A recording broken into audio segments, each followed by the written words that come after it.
welcome to Doors and Corners, a sci-fi and fantasy film commentary podcast. I'm Brian. And I'm Zach. And every Friday we sit down and watch a science fiction or fantasy film and give our 2 cents on its quality, production, story, and trivia. We watch the film together, but without sounds or visuals provided to avoid copyright issues.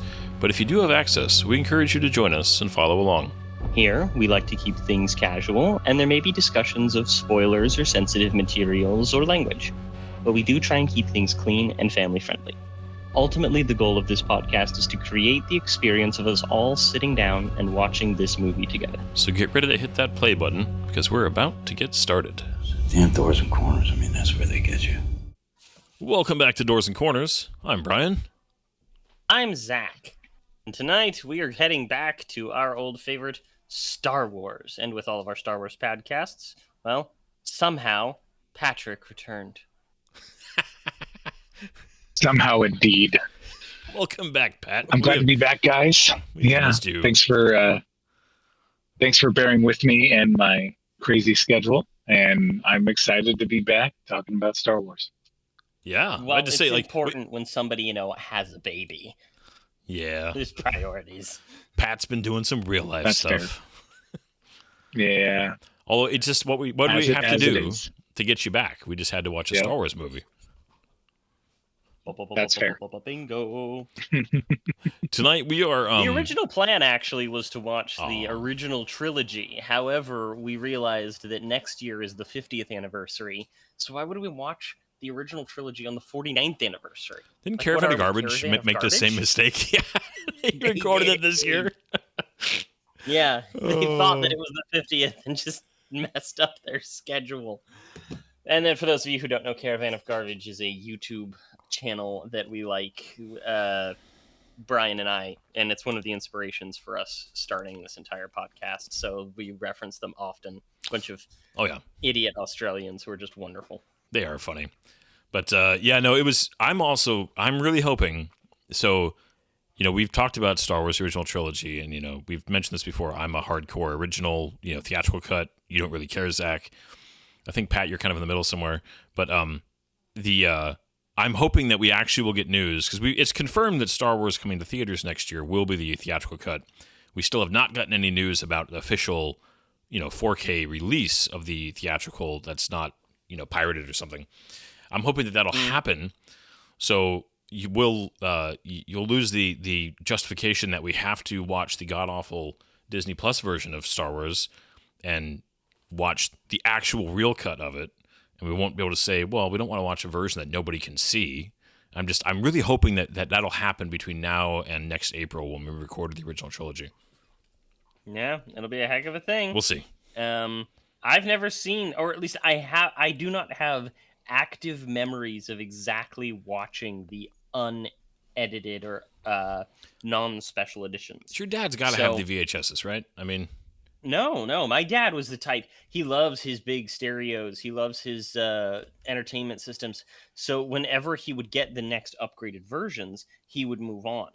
But also, and he would get rid of what he used to have. Got rid of all the VHSs after DVD. Got rid of all the DVD after Blu-ray. All that type of stuff. But he was also never a hardcore Star Wars fan. He was always more Star Trek. My mom was always more Star Wars. So he didn't really care which version we got, as long as it was big and loud and pretty. Interesting. Did your dad go through Laserdisc phase at that point? Not to my knowledge. Okay. I'm almost completely unfamiliar with Laserdisc, to be honest. My wife has glared at me every time I've even remotely brought this up, because she's like looking at me going like, why do we need to spend money on more crap? Every time I've kind of hinted at wanting to start a Laserdisc collection just because I enjoy physical media that much. It's a cool format. Brian, please don't do that. She's like, no. I'm like, why? They're cool. Some really good box art on them. I was only learning about them. Patrick, in the last couple of months, I found this really excellent YouTube commentator by the name of Oliver Harper. Oh, yeah. He's a Laserdisc guy. And he kept bringing up Laserdisc. And I'm like, I don't know anything about Laserdisc. I never paid attention to them. I thought they were just some weird defunct other version of DVDs. No. They're like the size of records. Yeah. Well, take I mean, it's essentially because the format for them is better when it comes to data compression than an audio CD. How do you fit a full-length movie? You make the disc bigger, right? So you can put more data on it, and you flip it like a record, so you can write on both sides of it. And a lot of films even needed two of them.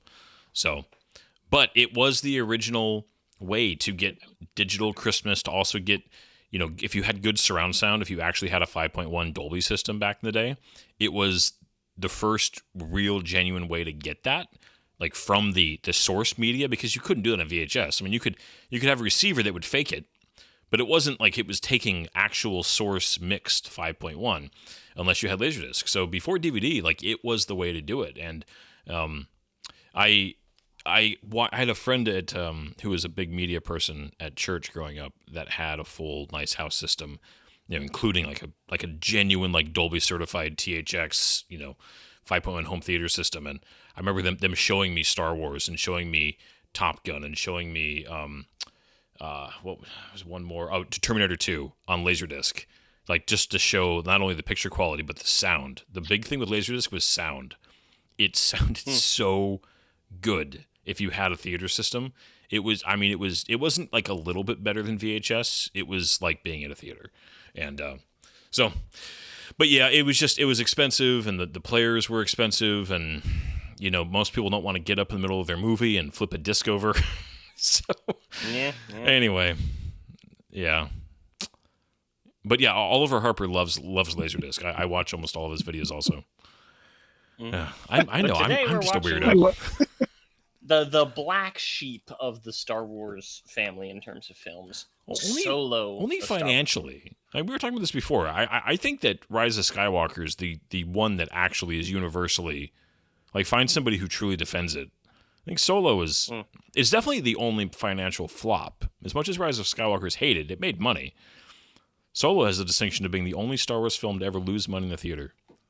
That's not really fair, though, because every Star Wars movie has made a shit ton of money, including Solo. The difference is that Solo had such a massive budget that any movie, any regular movie that made almost $500 million or almost $400 million would be a massive success. But because this movie cost $360 million to make because of massive reshoots and contract problems, it's the only one that's bombed, not because people didn't see it, but because there was so little chance of people being able to recoup their money. Yeah. But again, you compare it to even, like, Rogue One. Rogue One made, I think, $1 billion, right? Or almost worldwide. Well, this movie, we're going to talk a little bit more about this. I don't think it's this movie's fault that it bombed. I don't think people didn't want to see Star Wars. Well, yeah, it was. I was just talking with my daughter today. Actually, we were talking. Well, because I watched this and we got talking about Star Wars, and I'm waiting for someday somebody to write the definitive, like, behind the scenes book about Disney's handling of Star Wars. And one of the biggest problems that they had was they just cut George Lucas a rather large check, and the race to get content out for Star Wars, and just in hindsight, what an absolute, core problem that turned into in terms of trying to coordinate a lot of different creatives, trying to make sure, like, the fact that this came out 4 months after, like, I actually think that even if Last Jedi was not divisive, I still think this movie would have gotten hit a little bit, because fatigue is a real thing, and losing specialness is still a real thing. The only example I can think of in all of film history that is somewhat exempt is, like, peak MCU, where you could do 3 films a year and they all did well. But that was a really specific window in a very specific example of film. And it's not because the MCU was better than Star Wars. It was because they were connected, and there was that sense of, like, you got to see them all. This didn't even have that. You're right, but there's a key piece of information missing about Solo, which was just a huge freaking mistake on the part of Disney. Nobody asked for this? Because they should have known better. It was the release date. Because what came out 3 weeks before Solo? Infinity War. Infinity War, yeah. And then you know what came out a week before Solo? Deadpool 2. Yeah. So it had no chance. It had no chance. Yeah. This movie, all of the people who want to go see Star Wars, there's a huge overlap with those other two Oh, yeah. fandoms. And the thing is, people aren't made of money. They're gonna choose. And they chose Infinity War because Infinity War had such a good word of mouth. Solo was condemned before it even came out because nobody wanted this movie. Nobody wanted a Solo origin story. Everybody knew the production problems, or the hardcore fans knew the production problems going on behind the scenes. Their word of mouth spread to their friends. Their friends were like, I don't know if this is going to be any good or worth it. And suddenly, movies just DOA. Yeah. Do you think I also think if they'd pushed this to that Christmas, it would have helped substantially? And I'm sorry, what was that, Pat? go ahead. Oh, I was just going to say, I think the other challenge, right? Brian, you talked about Disney wanting to recoup. I don't remember when it released, but I want to say it was in between the sequel trilogy, and so there was already a dip in like people's view of Disney Star Wars, right? Because of some of the garbage that came out before, and so Solo, unfortunately, is kind of a movie where did we even need it? Why did and like looking at it, what did it really add to the canon? Not much, right? Mm-hmm. Well, yeah. I mean, I think because it's interesting that Star Wars shifted from a May release, like George Lucas said. I believe all the original and all the prequels were like April or May, like right around that same area, kind of beginning of the summer. And all they the shifted prequels for sure. Yeah, I mean, I know the original Star Wars was May for sure. But the difference of when they shifted with Force Awakens to being a Christmas thing, and Christmas is a really lucrative time. I mean, there's so many films that have done very, very well during the Christmas holiday. The Force Awakens, biggest domestic release of all time, and like the third or fourth biggest worldwide, something like that. Yeah. And then you had the next Christmas, you had Rogue One. The next Christmas, you had Last Jedi. And then this one, it's like they needed to get it out. There was that feeling of like, just get this thing out. And there was no Christmas Star Wars that year. And the next Christmas after that was Rise of Skywalker. And it's like, I do wonder. It was a huge mistake. Yeah, They if should they have just kept it punted at it. Christmas because the whole reason why they even moved the release dates from May for Force Awakens and Last Jedi and Rogue One was because they wanted to keep it out of the way of the Marvel movies. Yeah. Disney got in its own way on this one. And yeah, you're totally right, Patrick. Another issue with it is that Last Jedi had tarnished opinions so much because of its divisiveness that nobody trusted this movie wouldn't be the same thing again. Yeah. Well, I do think out of all of the origin, out of any, I mean, I have nothing inherently, against a prequel or an origin story, but I do think, as much as I love the character Han Solo, he was one of the least needed characters to get an origin story, because I think most people just like assumed like, yeah, I get it. We know what we need to know. And, I think people would have been more excited for a good Boba Fett movie or, something else, but just a character that wasn't as understood as Han Solo. I think Han Solo, there wasn't like a mystery people were waiting to unravel about who he was. Exactly. Mm-hmm. Which it's funny that you say that, because this ended up canceling the Obi-Wan Kenobi movie that they were making and the Boba Fett movie that they were making, which led to them becoming Disney Plus shows that were unfortunately not well directed. Boba Fett, I swear, was one episode away from being a classic, and they just screwed up the last episode of the series. And then Obi-Wan Kenobi was just poorly directed throughout, despite having really solid performances and really solid concept. Yeah. Go ahead, Ben. Oh yeah, I just agreeing that, why did we need it? Why did we need it? But I don't think we did. So that'll I be have a being theory said. on that. Okay, go ahead. And I want to circle around to something. Go for it. This the concept of a Han Solo origin movie was one of the few film concepts that George Lucas seriously considered and floated around openly to the public of like, I think I'd like to make one of these movies. So I think that this was supposed to be a kind of like look how we're honoring Lucas's legacy. Look how we're honoring his stuff. And you see that a little bit in the fact that this movie has the largest amount of references and Easter eggs to the expanded Star Wars universe that's now called the Legacy series, which is the non-canon before Disney Star Wars universe. This movie is chock full of it. Yeah. And so I think this was supposed to be, look, we're doing what Lucas said he wanted to do, and look how many references we've got. Isn't this such a cool gift to you fans? Yeah. That's my theory. Well, and I mean, so I was, some of the research that I was doing about this film before we recorded this. So this was, a couple years before Lucas sold Star Wars to Disney. He had commissioned some script work and some concept work to start being done on potential sequel films or continuing films to kind of keep it alive before he finally just decided, I'm not going to do this. I got to sell it to somebody who's going to do this. But Lawrence Kasdan actually started the script for this film before the sale to Disney.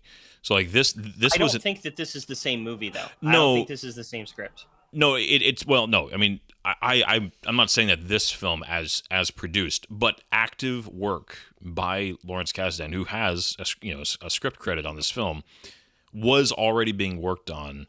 I mean, who knows what that first draft was? But what I mean is, you're right.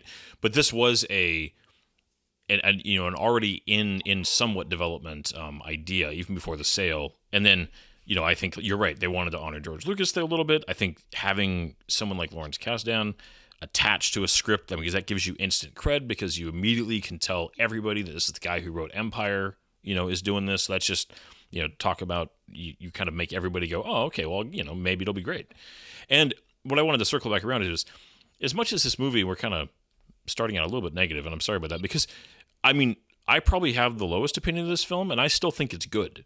So like this actually is, and I really like it. Yeah, I mean this is not a bad film by any stretch, and I think the worst you could say is that this film maybe didn't need to exist and maybe isn't like an amazing piece of Star Wars, but I would argue that's the worst thing you could possibly say. And the best thing is, it's a lot of fun. There's a lot about this that gets fun. There's a lot of great performances. There's a lot of great Easter eggs, like you said, Zach, and there's I also. This is gonna sound weird. I kind of hate the flack that Ron Howard gets for this. Like, I always find it kind of strange because he's a pretty respected filmmaker who's done a lot of really good work, and I feel like he got really caught in the negativity stream or whatever you want to call it about this film, because he kind of came in and made the most of it. He did exactly what he was hired to do, and I don't envy. He did way better than Joss did coming into Justice League. I'll put it that way. If you want to talk about a similar situation, right? Okay. But anyways, you say that he caught flack for that. I've seen so many people online when they talk about this movie that immediately basically talk about him like he's a crap director who never should have been given a shot at Star Wars. And why would you let Ron Howard touch Star Wars? I'm like, what are you talking about? The guy's like an Academy Award winner. He's a very talented filmmaker. He's made some of my favorite films, so stop it. No, well, it's not just that. You realize like what he did through this deal, right? Because there's this other little person involved in Star Wars by the name of Bryce Dallas Howard, who a year after this came out ended up directing a couple episodes of The Mandalorian. Yeah. And most of what she's directed is considered the best of The Mandalorian. And there's even rumors that she's tapped to direct one of the future Star Wars movies. And she's a huge part of Star Wars kind of revolution going forward because he got her into it through this movie. Yeah. And, he and George go way back. I mean, he was in American Graffiti. He was offered the chance to direct Star Wars Episode 1. Yeah. Yeah. I mean, it's funny. He's been on my mind recently because of the Artemis mission. I've been thinking about Apollo. Well, I've been thinking about Apollo 13, which is genuinely like one of my favorite movies ever made, and he made that movie. So that's why he's been on my mind. It's just a director of a movie that I consider to be a masterpiece. So it's just an it's just I'm not saying that he did a perfect job or anything, but I generally like to defend directors who I think take a lot of flack online for a film that I feel like he was done. He did what he was asked to do for this movie. You don't have to like it, but it's not like he came in and like set out to sabotage the oh god, I just totally blanked on Lord their Miller. names. Lord Miller, yeah, who are great filmmakers, by the way. Like I'm sure we'll talk about As them is a being little bit. proven right now. Oh yeah, Hail Mary is great. It's so good. So, anyways, you want to give us a quick rundown, Zach? We shall have a quick rundown. I mean, as quick as you can get with the behind the credits associated with this film. I'm gonna really abbreviate it, okay? So what we have here is Solo, a Star Wars story, released in 2018, PG-13, 2 hours and 15 minutes long, directed by Ron Howard and theoretically 2 others. Written primary writers are given as Jonathan Kasdan, Lawrence Kasdan, and George Lucas, though there is a longer list of that. Top cast is Alden Ehrenreich, if I've pronounced that correctly, Woody Harrelson, Emilia Clarke, Joonas Sumato, who deserves a lot of credit, as well as Donald Glover, Thandie Newton, Phoebe Waller-Bridge, Paul Bettany, and Jon Favreau. Jon Favreau's in Really this film? solid casting. Yes, he is. How did I miss that? He's the multi-armed alien dude. That's He's the voice. oh, he's the voice. I'm like, he didn't do the mocap for that. That was somebody else. Yeah. I totally missed. It's funny. When I was Didn't you looking just watch this recently? No, come on, man. And when I was reading behind the scenes, the person that kept being brought up for that character was the person who was on set doing the mocap work for it. And I forget The his mocap. name. No, And- that totally makes sense. I'm just and giving you that's a bad time. oh no, it's fine. That sounds right because I remember his voice sounding familiar, and I just immediately that's who was talked about in Wikipedia and a few other places was the guy who was on set for him because him and Phoebe Waller-Bridge. I didn't say her name right. I'm sorry. Both of them doing a lot of on-set mocap work, obviously. I don't like her very much, but I will say that character is done pretty well in this film. Yeah. Although she's she's- a very talented actress. She is. I have trouble liking her because of Indiana Jones and the Dial of Destiny, Destiny. where they were obviously trying to make her some sort of maybe Yeah. she could continue, but the fact is they wrote the character to be just a complete and total manipulative psychopath. Yeah. Oh, that's Like just, genuinely, my therapist of a wife leaned over to me watching that movie and said she's showing all of the signs of a sociopath. I like it. It's Nice. like they really screwed up writing that character. All right. Well, you guys ready to jump into this? We will have many, many more things to say, I'm sure, as we watch this. Oh, so many. Ready, Pat? Oh yeah, can't wait. All right. As usual, we encourage you guys to watch along unless you have this movie memorized and can play it in your head, and that's always fun too. But we're going to hit play in 3, 2, 1, go. Hey. And no Fox fanfare. Yeah. Yep. No fanfare. No. This one, it's like people went, whoa. Where's the opening crawl when they saw Rogue One? But they didn't want to have like a full fanfare. So they're like, oh, I know what we're gonna do. We're just gonna have a sort of opening crawl. Yeah. Okay. I mean, they do it in here's the some Star Wars. context. Yeah, they do it in the Star Wars font and in that kind of off blue color that Star Wars. Like they did choose the official, Star Wars end credits Right. font. They and chose the color. right font. Yeah. Yeah. The shipbuilding planet of Corellia. And Corellia goes back a real long time. You know what's really funny though? They immediately bring up this character of Lady Proxima, who's only in it for like the first couple of minutes. And that's actually Linda Hunt, who we've seen in the 1984 Dune movie as the character of Shadout Mates. And she's the inspiration for the character of Edna Mode from The Incredibles, and just an actress who's really great and interesting. And she's just Star like, Destroyer cameo. yeah, random Star Wars cameo. And then they keep using that character. Proxima has shown up in so much Star Wars stuff after this because she's supposed to be super old. And so they have her in the High Republic novels and comics. And then they have her in some like Rise of Skywalker era stuff. And it's just like, what an odd character to just be like, okay. Anyway, Movie is starting. So He's hot wiring stuff. I was thinking, it's okay. So Last Jedi and this movie both, and I'm wondering if there was any kind of collective behind the scenes collaboration on Han's dice all of a sudden becoming very important, because I remember that they are inconsistently in Star Wars. Like they're in some shots, but not in the others. Yeah. And then I'm wondering, like, what writer at what point decided that these dice have like significance to Han, which they were like a prop that didn't even consistently make it in the original film. Yeah, well, I think again, it's after the fact, right? It's like, hey, can we put something in Last Jedi to get people excited about this Solo movie? Because Last Jedi came out first. That's what and I so agree. I think they just shoehorned them into Last Jedi and this movie when you can only see them in like a few shots in the whole original trilogy. So did they show up at all in the Falcon, in Empire, or Return of the Jedi? Are they ever there? I don't think they are. They might be, but they're not like front and center, so you don't see them. Okay, so you know what's funny is my actual memory of the dice are from. Do you remember the Magic the Gathering style Star Wars game that came out in like So the starter pack that I bought had those dice as one of the cards that I got in my starter pack. I remember being like, oh, I never really noticed these before, because on a tiny TV on a VHS copy, it's hard to see that kind of small prop. You know, it's entirely possible, Brian, that somebody involved, maybe even J.J. Abrams himself, had those same cards and saw those same things and stuck with him that way. That's an interesting idea.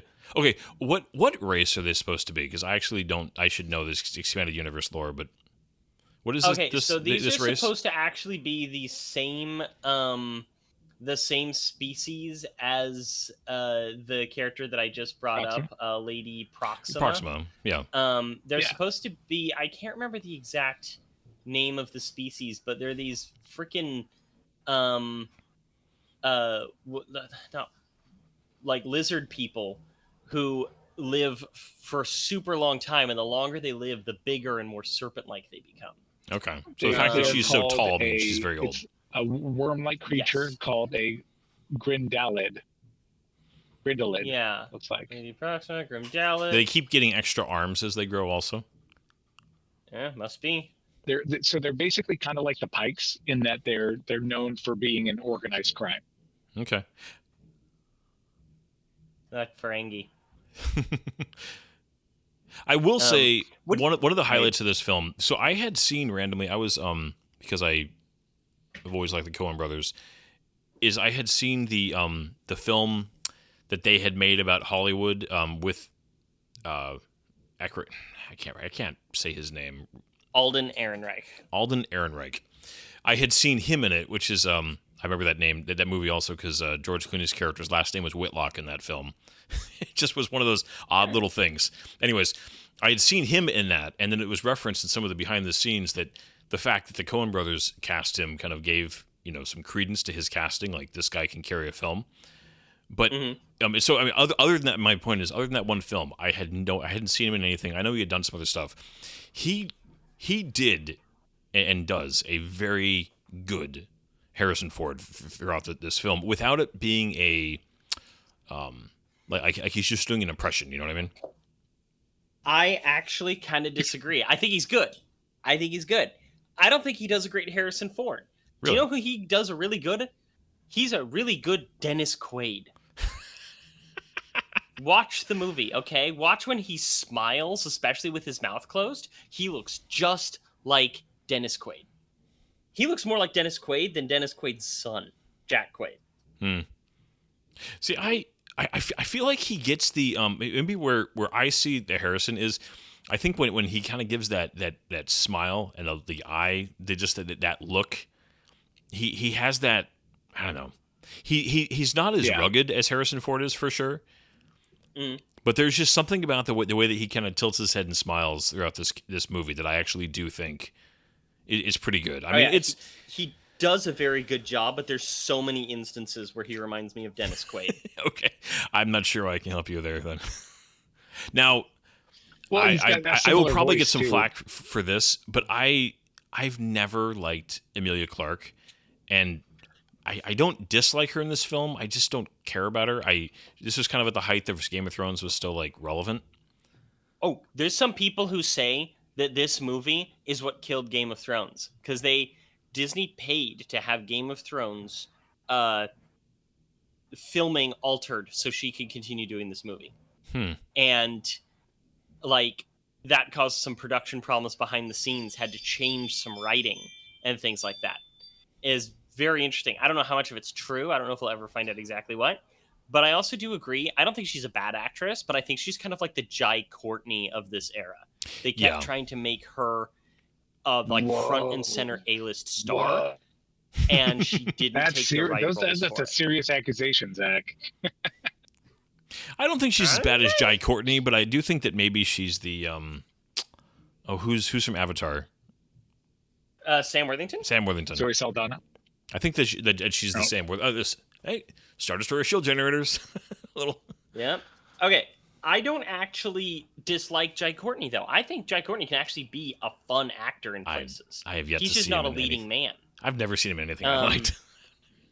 Oh, I thought that he was the best part of Suicide Squad. He was just this big goofy ham. He wasn't taking himself seriously, and he's been in a few roles like that have been pretty good. He's just not a leading man.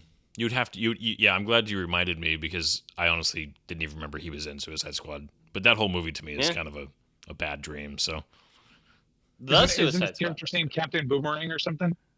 Yeah, Captain Boomerang. this poor trooper. This whole sequence is supposed to be a reference, apparently, to American Graffiti and that type of thing. Oh yeah, because they're racing hot And rods. this is largely the work of Lord and Miller over Ron Howard. Interesting. I love all the. It's funny if you can miss it. The first time I definitely missed it. The half completed TIE fighters like up on racks, like the spheres and stuff, as they're driving through. And you have that classic thing where he's just like, "Don't worry, it'll work," and it only kind of works. Although we do have one of those quick little like, these guys have hounds. They're not that far back. And then they show how far they would have to run when they do this shot here in a second. But then we just cut right to like the Space Center and they made it somehow without ever like, like, all right, they just made it. I mean, look at that. Look at how far they had to run. Yeah. Yeah, that's like a 2-kilometer run. Yeah, but it's fine. They made it. Okay. So I wanted to ask you guys, this whole scene here, we're going to get stuff happens whenever they get separated. It's just story stuff and environment. I like the environment. I think this is really good set. I like the costuming here. Yes. But we get to this infamous Feels like scene Andor. of Han Solo, joining the Empire. And they give him his last name of Solo. I hate the scene. I don't hate the concept. And I wanted to find out what you guys thought of this whole thing of the being a Solo. Because he's alone. It's kind of lame. I don't like it. Isn't it? It is. It's just. I think it's the kind of thing that Again. it's somebody in a writer's room put on a whiteboard and they got a chuckle out of it and they thought, can you imagine if that's what we actually did? And then nobody ever came up with a here's the better thing. idea. And it finally just was like, well, Yeah. nobody's I would come up with a agree better that. idea. So that's what we're going with. There are things in history, and you see this referenced in like Game of Thrones, right? You would have characters who were bastard born, and so they would have a basic name. They were born in this one area, they'd get the last name of Stone. And if you had the last name of Stone, that's because you were bastard, right? And there's other instances of that in human history where like the last name of Doe, like John Doe, right? Where and orphans, they'll give them certain names if they're not adopted and things like that. So it's one of those things where the idea of on Corellia, if you didn't have a last name, you were just given the last name of Solo, is a really interesting thing to me. I'm like, yeah, that works. But they handle it with such a bull crap. You're alone. I'll call you Solo. If they had made it where it was not just some random nameless Imperial officer's, idea, then I could see that being better. This whole scene, by the way, and I know I'm just like being nitpicky right away, but It's weird that this is one of those examples where you have a very crowded room, but like all of a sudden they're alone long enough to have this like bribery conversation with like nobody around. Like there's not like a line pressing up to them, or there's no other people. Or it's just, I don't know. I do like that they establish the value and importance of coaxium early, though. It's not just something that's brought up. Yeah. So you do have it in your brain.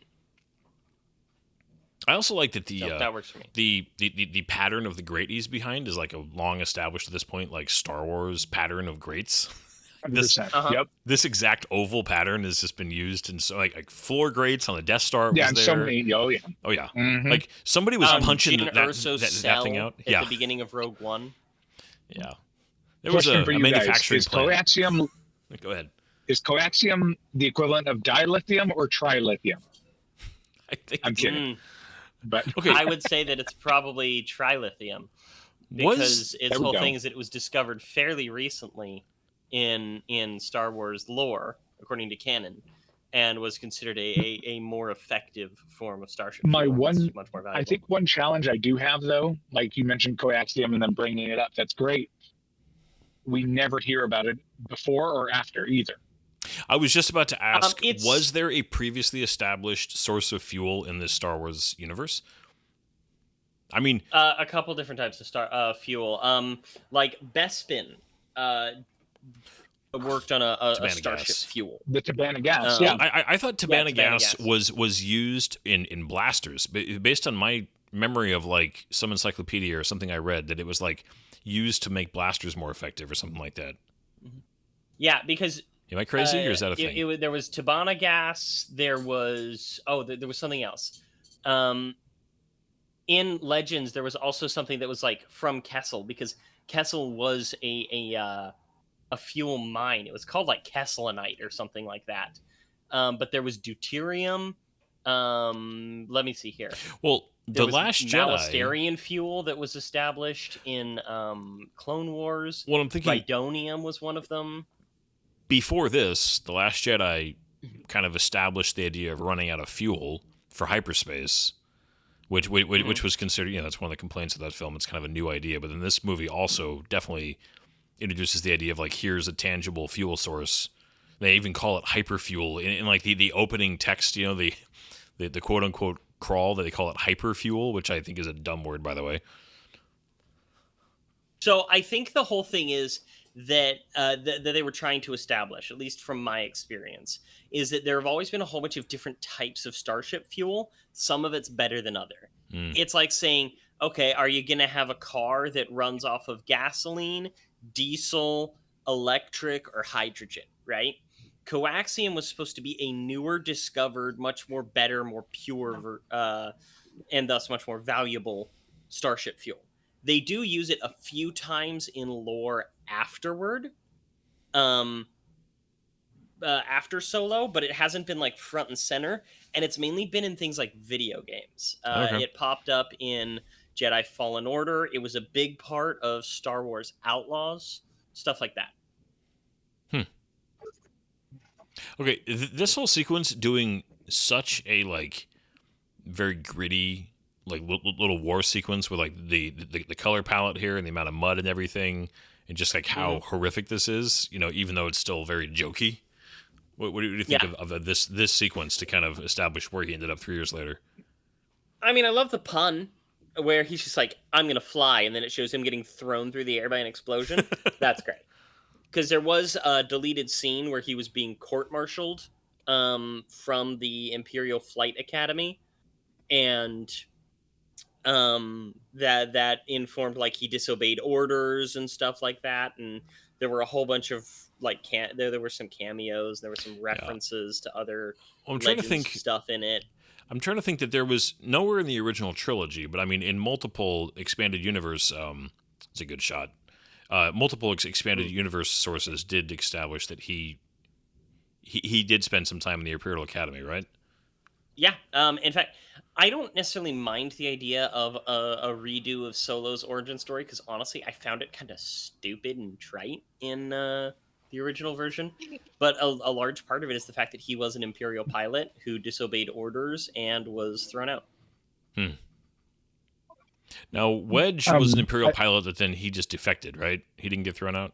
Correct. Yes. That was Yeah. in Legends and shown in an episode of Rebels. Yeah, What were you going to okay. say, Pat? Yeah, go for it, Pat. Oh, I was just saying about the whole war scene. I like it, and mainly because all you see of the Empire, really, and any other Imperial like entity up until this, it's very like clean and cookie cutter, and so it's nice to Sterile. see them like, yeah, exactly. And so it's nice to see them in the mud a bit, you know. Mhm. Well, I also like And the this fact is that showing the standard Imperial troop, not yeah, just versus the stormtroopers. Yeah, go ahead. Sorry. Yeah.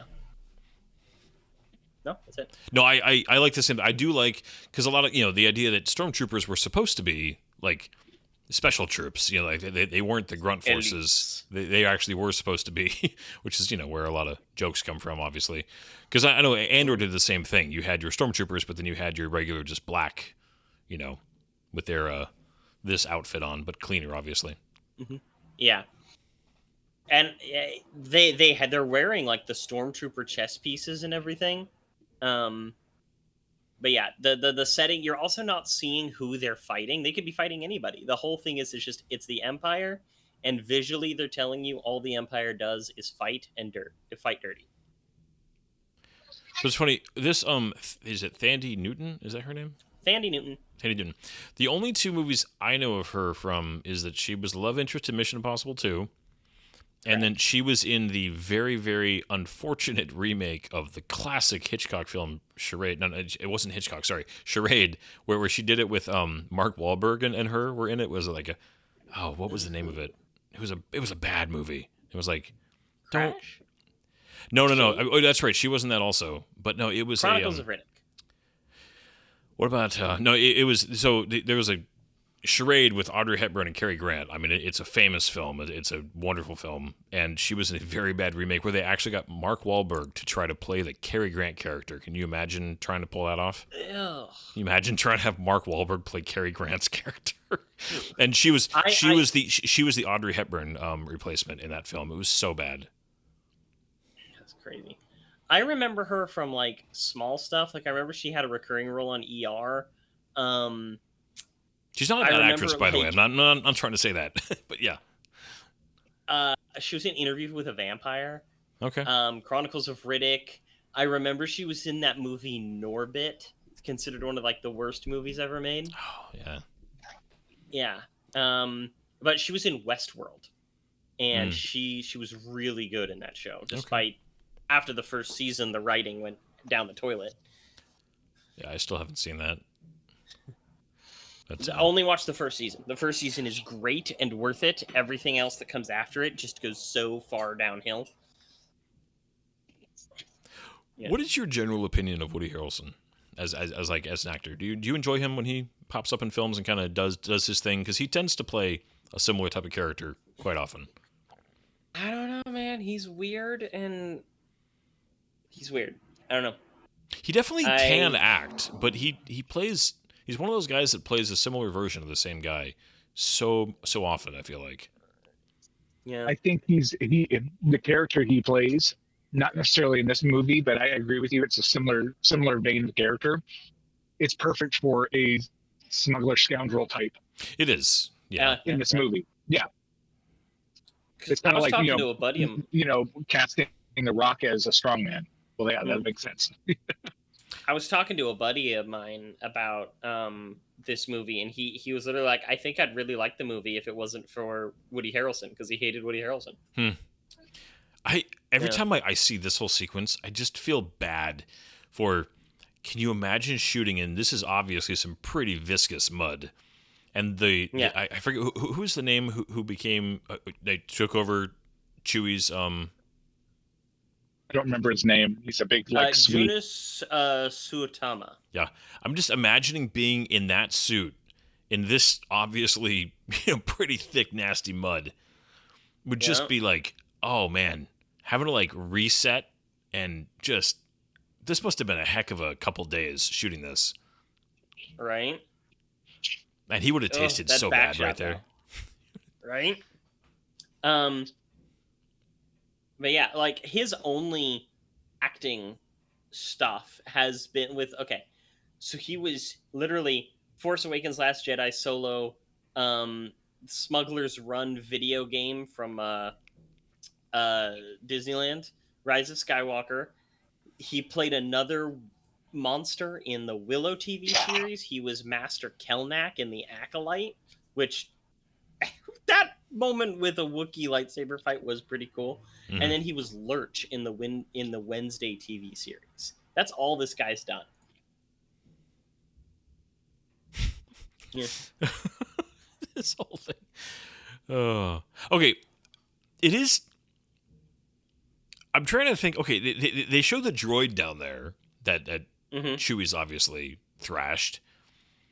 I'm assuming it's pretty much implied he has killed several people that have been dropped down here with him. So It seems one like of the it. things that I looked into Go for it. is that there was a novelization of this that was written after the movie was complete. And people had already pointed out this complaint of like, wait, did Chewie eat people? And so in the novelization, they specialized that they would send droids down to fight him, and they would feed him like some just extra rations and meat that they dropped every now and again. But Solo was the first one that they actually dropped down for him to murder. So take I mean, that that's as you good. Well, I mean, because I had always just because it's Chewie, right? I mean, will. Mhm. I always was like, there's no way he was like just murdering people. There had to have And been like eating them. something else, yeah, and eating people because they say feed him to the beast. It's like implied, right? Because I mean, Yeah. I'm trying to think: is there anywhere in Star Wars lore where Wookiees like eat humans? Is that a thing that I've missed some time? And But if you think about it, like some of these guys may not even know what he is, right? And it's like, oh, feed him to the beast, well, no, right? I mean, Because he's this big mangy. the animal. Wookiees aren't like some race that nobody's ever heard of. I mean, Kashyyyk is like a well-known galactic. Hold on. According to us, because that's all. Because we were introduced to Chewbacca back in 1977, but According to to Joe episode- Schmo Imperial guy According to Revenge of from the Sith, Corellia, they're like a major battleground in the the war with the Trade Federation. I mean, Yeah. yeah, but The only one that I know of was the character of Hanhar from Knights of the Old Republic 2. He was the insane companion Wookiee that you could get if you were a dark side character, and he was said to have eaten people. well, and I also think too, you can go back to the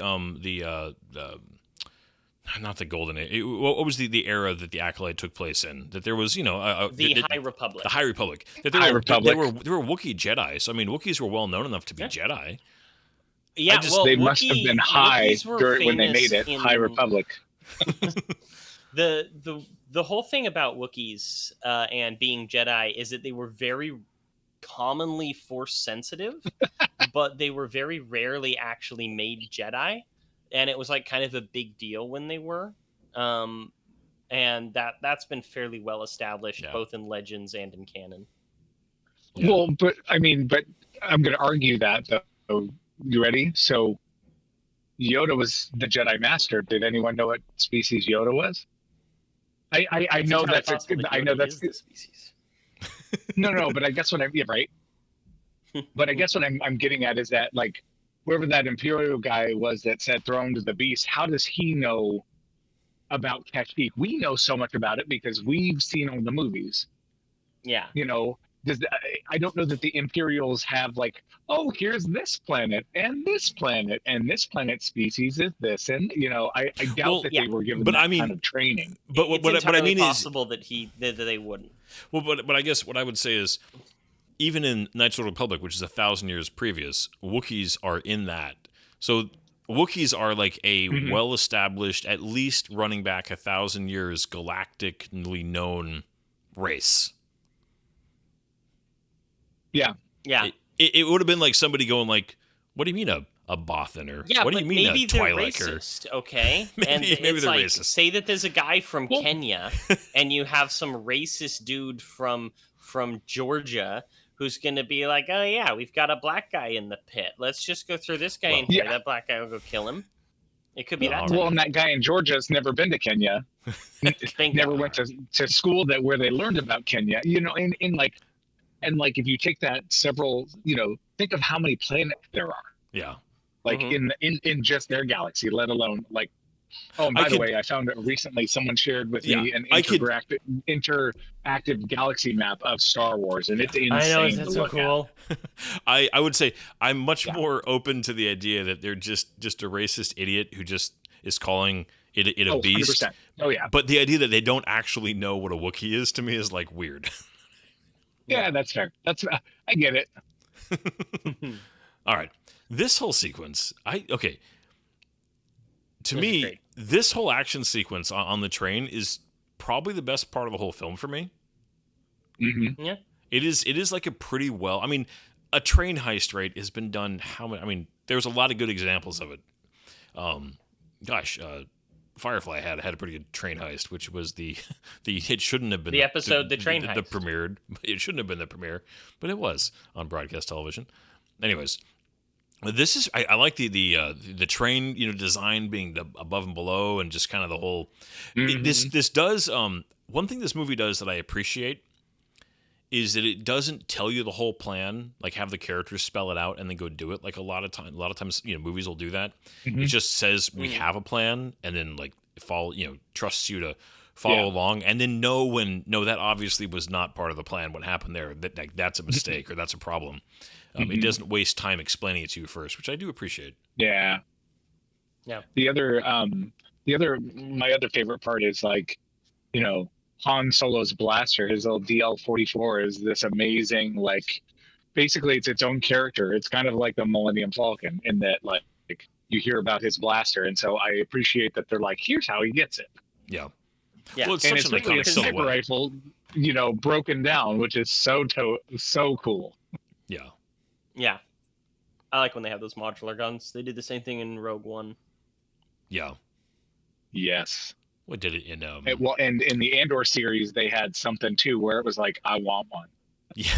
Well, Right. they had him with, like, basically the pistol from the Dark Forces video games. Like Kyle Katarn had the Briar pistol, I think it's called. Mm-hmm. Yep. Oh, They're so very very cool design. Yeah. But this is just a good quiet little scene where you get so much good character development for all of them, Yeah. And I don't know, I like it.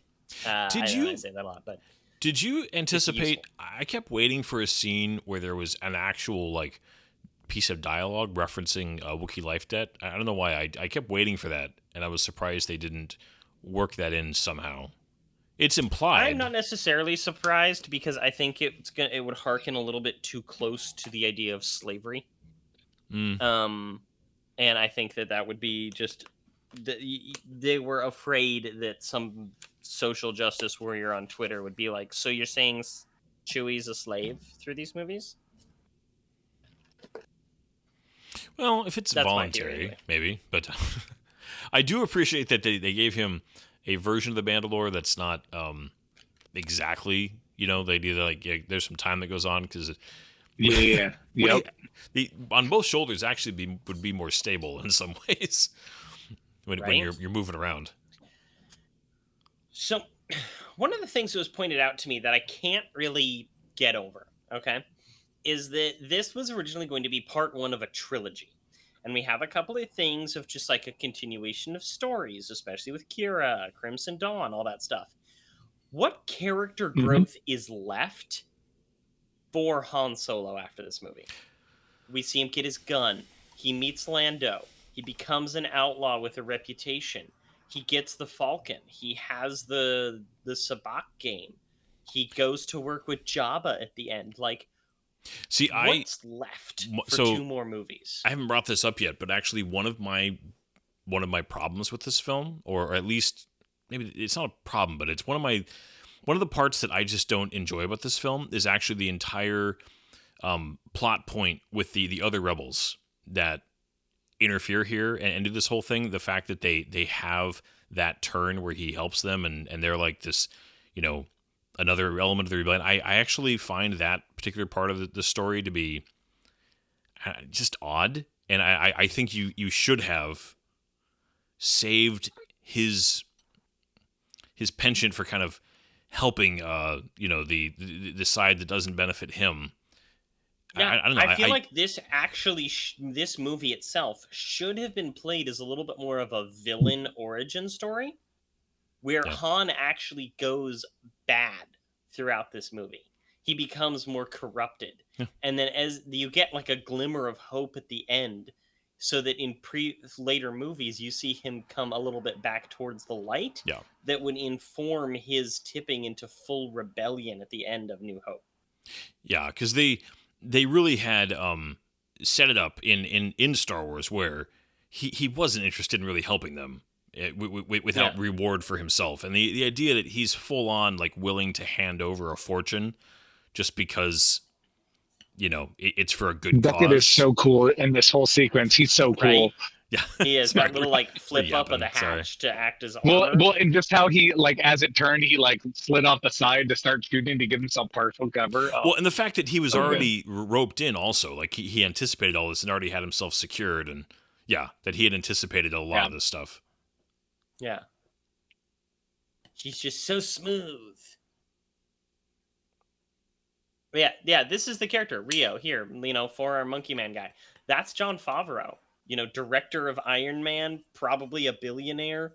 I love Jon Favreau so much. just loving Star Wars. Yeah. Mm-hmm. Yeah. He's still highly involved with Grogu and Mandalorian, which time of recording hasn't come out yet.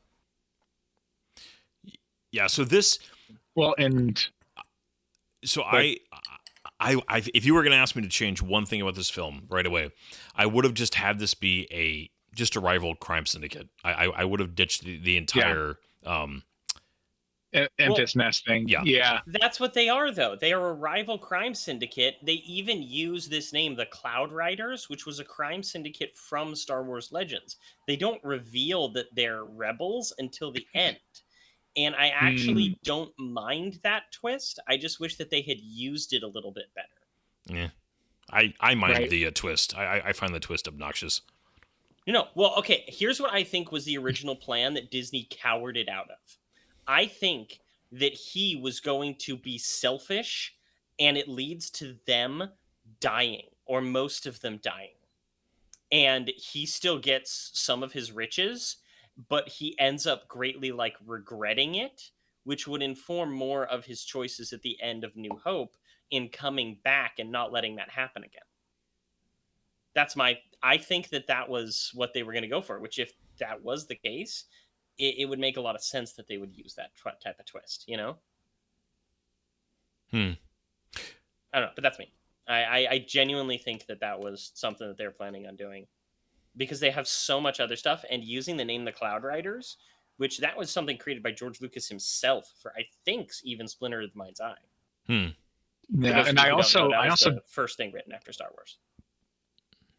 I like just this whole sequence. Like, I don't like that multiple people on the crew died. I understand why they got rid of Jon Favreau's character, but he was probably. I mean, don't get me wrong, Beckett's cool, but like I would have liked to have kept, instead of killing two off really quickly, like take them out one at a time throughout the movie to get to the number they want to. Right? They should have left Rio around to get killed during the Kessel Run. The Kessel Run, yeah.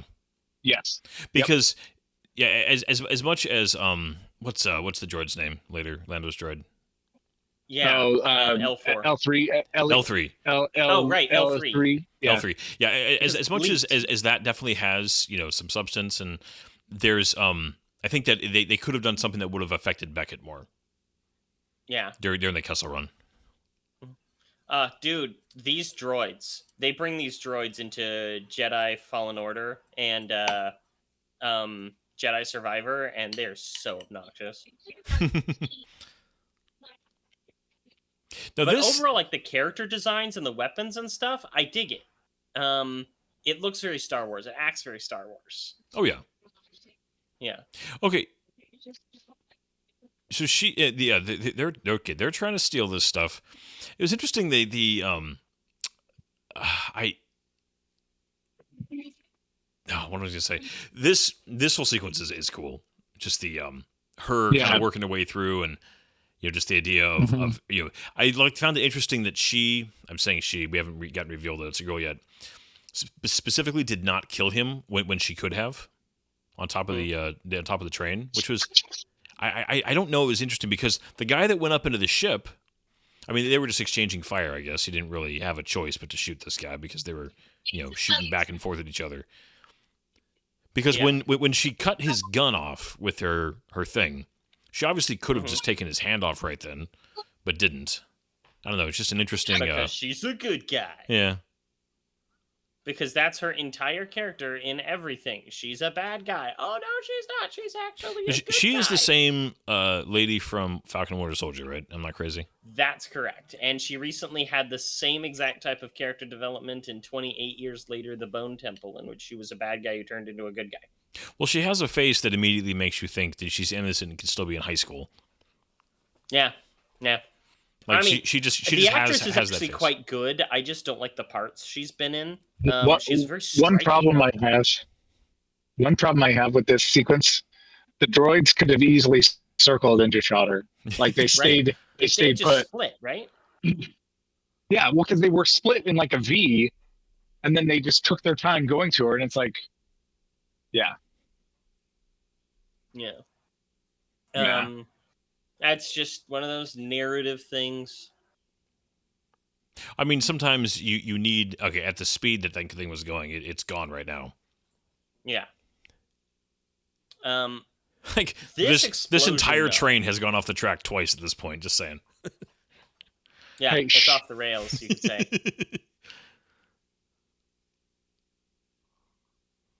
Yeah, this Tug of war. I like this whole idea of like they're both doing the same heist, and they're I don't. it reminds I me think almost it's of like stupid. Fast Five with the safe, but if you had Oh, two God. cars trying to get it going different directions.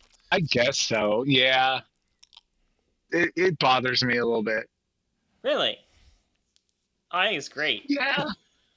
Well, I mean, it's very, very, it's very cool looking, I guess, but it's just like, yeah. So they Well, wouldn't. and so now nobody gets it. Yeah. I actually, Yeah. I weirdly think this explosion is too small. I Yeah? agree.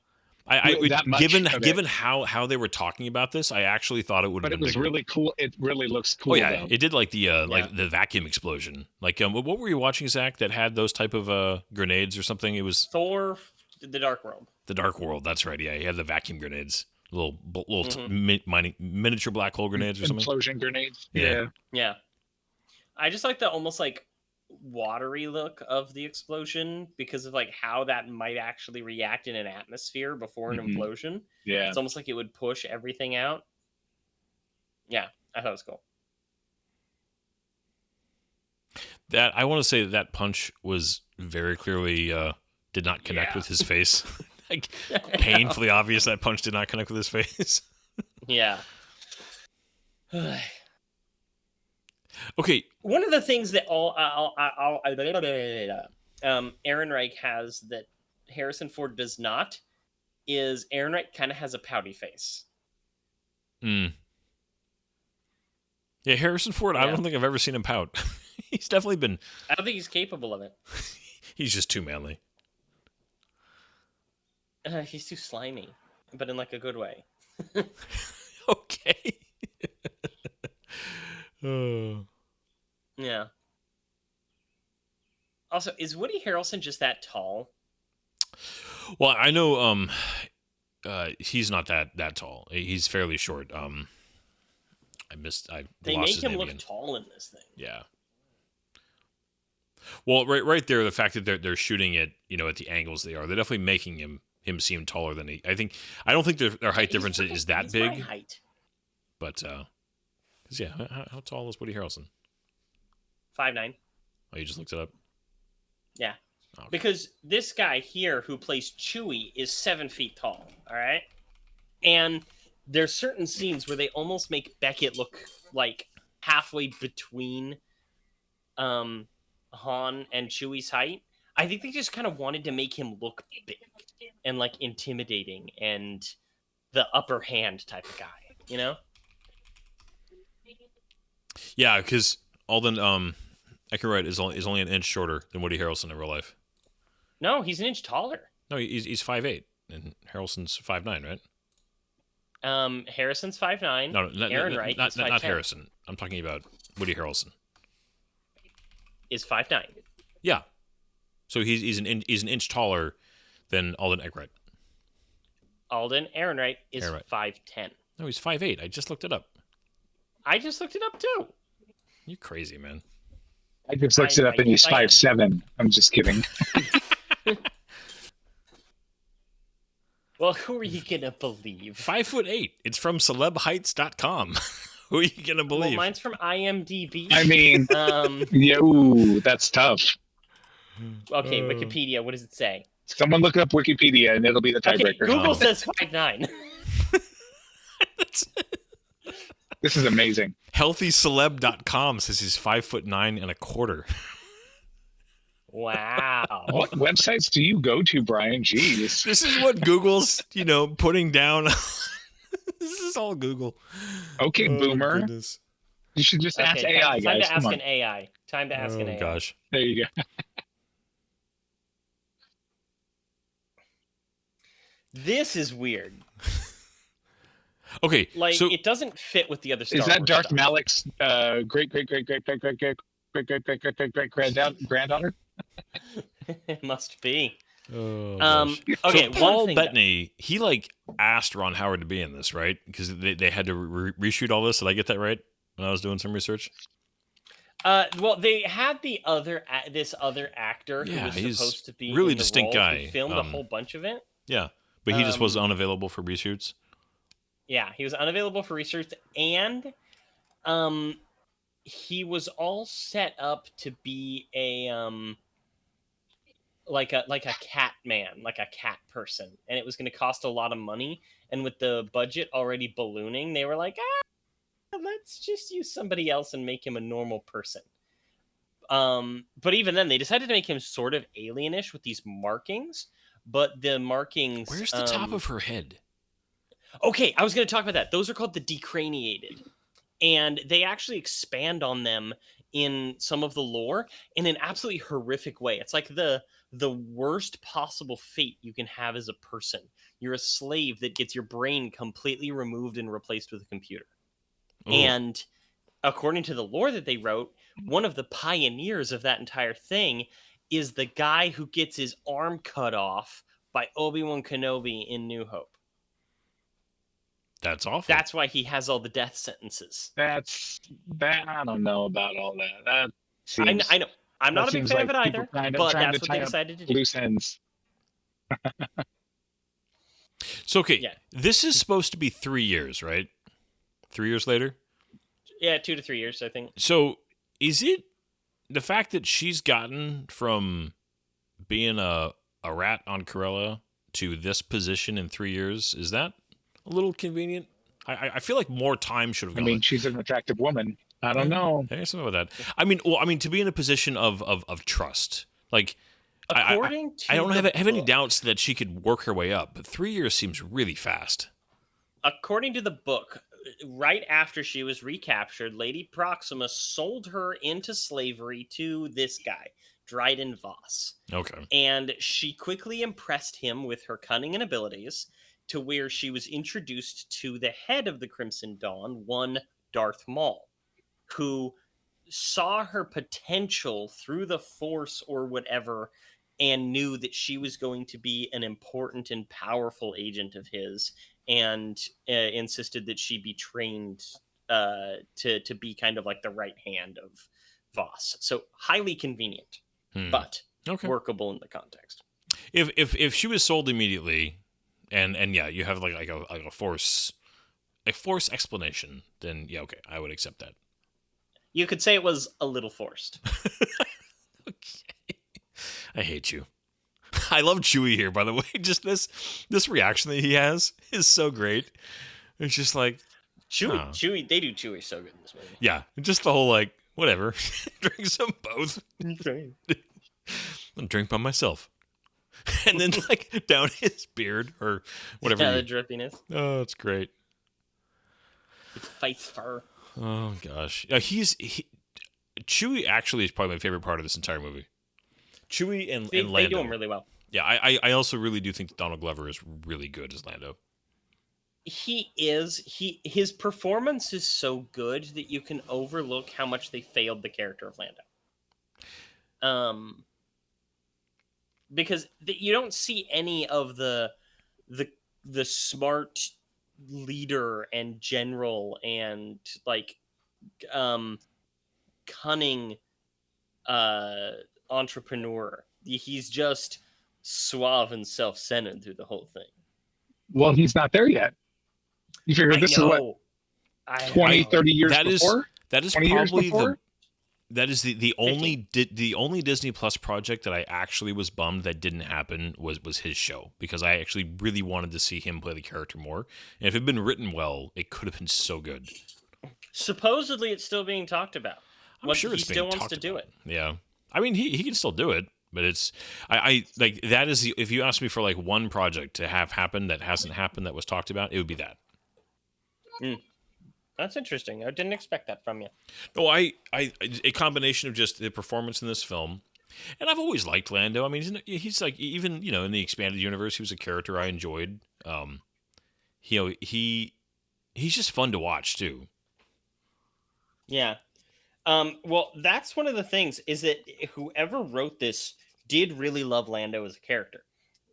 A bunch of the comments that he makes about stuff that he did and all this other, like, all of his other crap and things like that, is actually like straight out of the Lando novels that they have, like that were written back in the 90s, that are kind of like we consider them kind of crappy novels by today's standards. Yeah, I never read any of his solo novels. I mean, obviously I read the Thrawn trilogy. He was in that, in the Corellian trilogy. I think he pops up in that, and obviously he pops up in the New Jedi Order here and there. But yeah, I didn't read any of his the books focused on him. Whoa. Are you saying that you never read Lando Calrissian and the Mind Harp of Sharu? Or Lando Calrissian and the Flame Wind of Ozion? The thing is... And you had to have read Lando Calrissian in the Star Cave of Thon Baka. All right, settle down, Zach. Because I was reading Star Wars books before you could read. So... back off. Anyways. Come on. It only took me like 10 to learn. Oh, yeah, but when you were 10, and he was reading them in the original Klingon. In the original, no, but my point is, I actually, when I was in the 90s, I literally would read every Star Wars book I could get a hold of at the time. But then by the time I got into high school, I had shifted from reading to other activities. Nothing like weird. I'm just saying I didn't read nearly as much. Is that a sex joke? No, it's not. I realized as soon as I said, I'm like, that sounded really bad. No, I got I like finally made friends in high school. I know, aren't those the worst? And hey, sometimes they are. They suck up all your time, so you can't read more Star Wars books. No, we had a bookstore in Grass Valley that had all the Star Wars. I used to go and try to like stay there as long as I could before they kicked me out, and skim through the Star Wars books I couldn't afford to buy at the time. Right. So in his study here are a whole bunch of references and potential spoilers to things. One, we just missed it. I wanted to point it out. Holocron? There's this little thing. It's the idol from Raiders of the Lost Ark is on the table directly behind Solo. It's right behind Woody Harrelson's head in this scene. But there's also a Sith holocron. And there is the red painted Mandalorian armor that we see in the Clone Wars as part of the Death Watch group that's dedicated to Darth Maul. And a couple of other like really interesting Easter eggs. Not entirely. Yeah, there's the idol right there. You see it? Throw me the idol. I throw you the whip. Throw me the idol. Okay, so that's why in the final fight in this room, at one point I think there's another guard that they didn't take out, but it's actually just some armor like on display.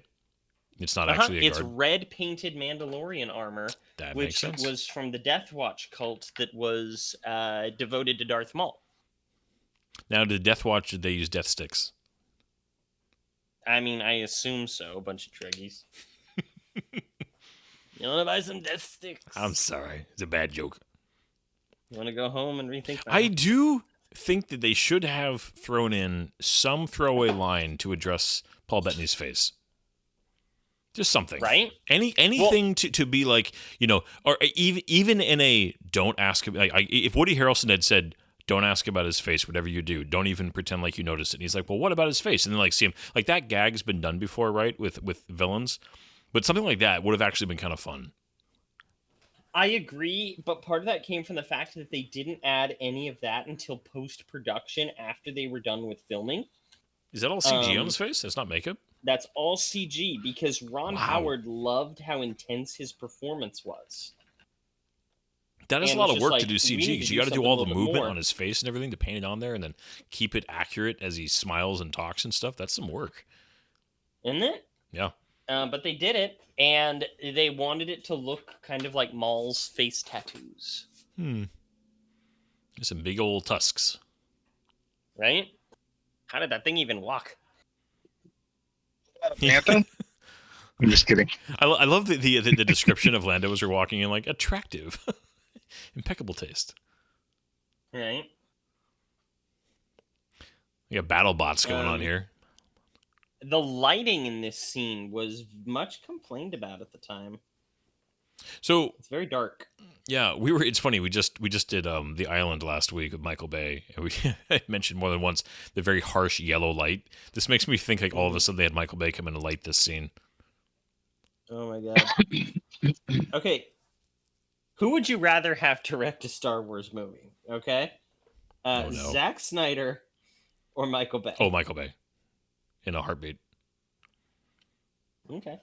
And I'm not saying it would be good. I'm not trying to say I want that, but I think that Star Wars, its style of action sequences, I actually would think a Michael Bay like speeder bike chase could be pretty cool. Ah, that's interesting. Yeah. It's the old Lando in the crotch shot. There's a lot of cool aliens here. There are. One of them is referred to as Two Tubes, and he's seen in Rogue One and Andor. But supposedly they actually had they created a whole bunch of backstories and like names that were all weird for these aliens around the table, and like it was all goofy and stuff like that. I thought it was kind of interesting. I do love that they got the Han versus the Han. Just that, that they reference that here. It's just a fun little, if you're paying attention in Empire. Yeah, for those of you who don't know, Lando for some reason only calls Han Solo Han. So the floating drink droid back there, I swear that's the same head as the torture droid in Jabba's palace later. That is flipping it has that very long head with the little single really thin little mouth flap that goes up and down. He's telling you're a sassy little droid, but you'll certainly learn some respect, or whatever he says to R2 when he goes down. You'll soon learn some respect. You're a feisty little one, but you'll certainly learn some respect. All right. Have any of you guys ever played Sabacc? Now, I've only what's the book? What's the card game in KOTOR? That's not Sabacc. I know it's not Sabacc. I'm saying that one was Pazaak, I think. Pazaak. Pazaak. Yes. Thank you. I played Pazaak. I've not played Sabacc. Well, they actually have playable decks of Sabacc that you can buy. Okay, with their own rule sets and everything, including dice that are just like his golden dice. All of them. And I actually played it with some friends of mine. Pat, like Picard and all them. Played with them, and it was actually pretty fun. It's like blackjack with extra rules. This guy just chewing his fingernails. Oh gosh. Okay, the guy in the spacesuit, he reminds me a little bit of the aliens in not the alien, but his posture and his silhouette, very similar to the Fifth Element aliens. I could see that. Kind of the really big shoulders, kind of the squatty. Obviously, the face is nowhere similar, but for some reason in this shot, in one of these panning shots, his silhouette really makes me think of that. Yeah, you see, okay, that big smile right there just looked so much like Dennis Quaid to me. Mm. Like when he smiles with his mouth closed, it's just like, yeah. Man, Don Glover, he even gets the cadence, just the voice of Billy D. Williams, just really nails it. That smile right there is perfect. Because everybody knows that he won the Falcon from Lando in a card game, so the whole expectation that he wins right here, because everybody knows, like, oh, this must be the famous card game, and they kind of pull the rug out, you know. Yeah, this is an actual like good example of subverting expectations a little bit. Mm-hmm. Also, though, it is a good excuse to have Lando come along. Yeah. That poor guy. This it's actually kind of funny. I use this movie as an example with the Kessel heist.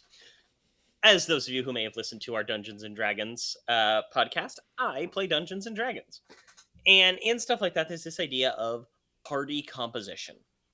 And this movie actually has like a perfect Dungeons and Dragons party.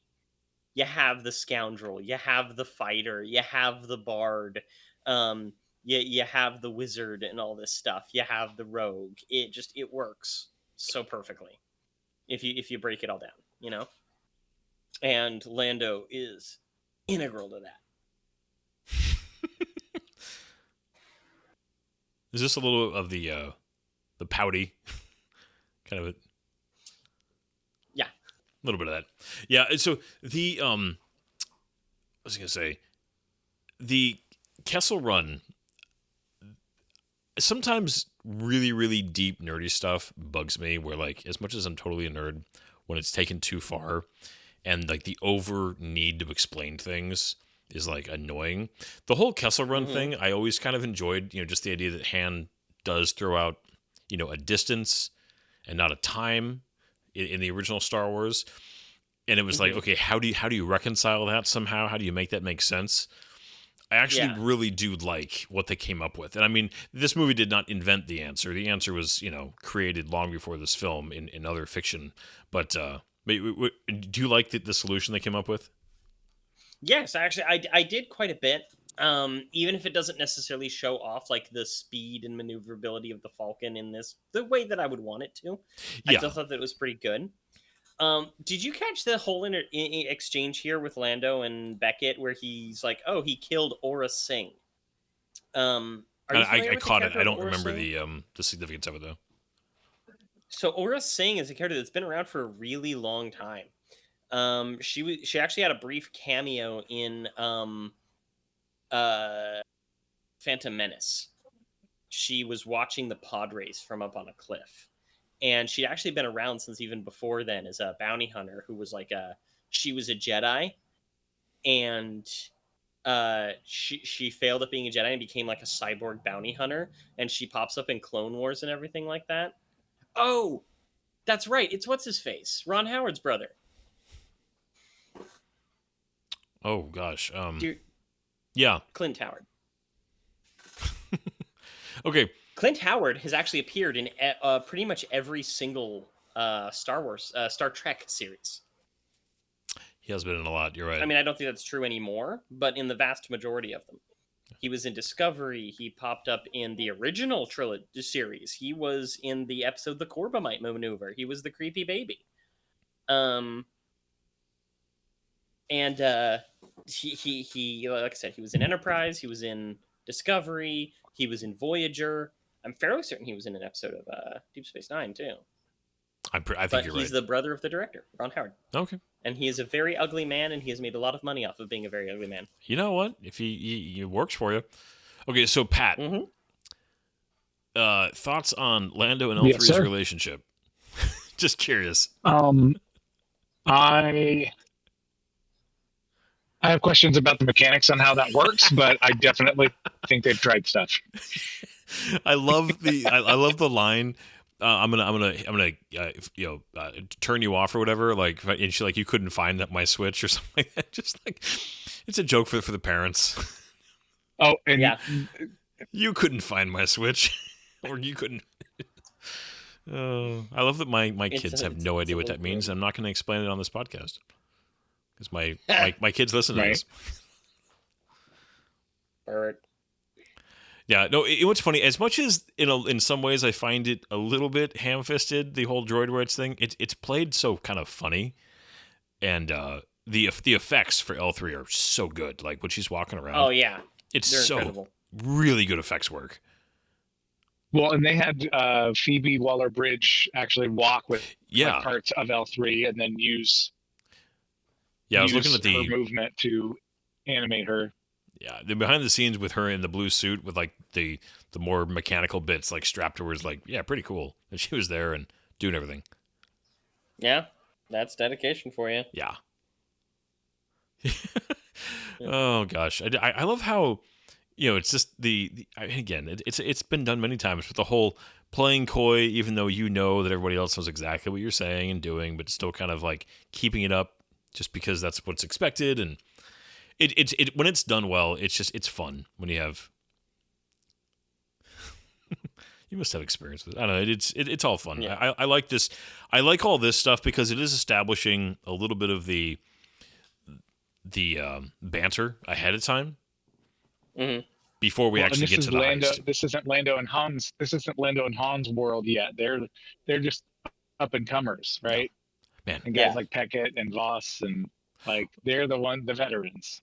once the Falcon takes off, the sound of its engine is just so iconic. Iconic. And then this Oh, yeah. shot Man, out the they cockpit. clean it up in a way that's like really good.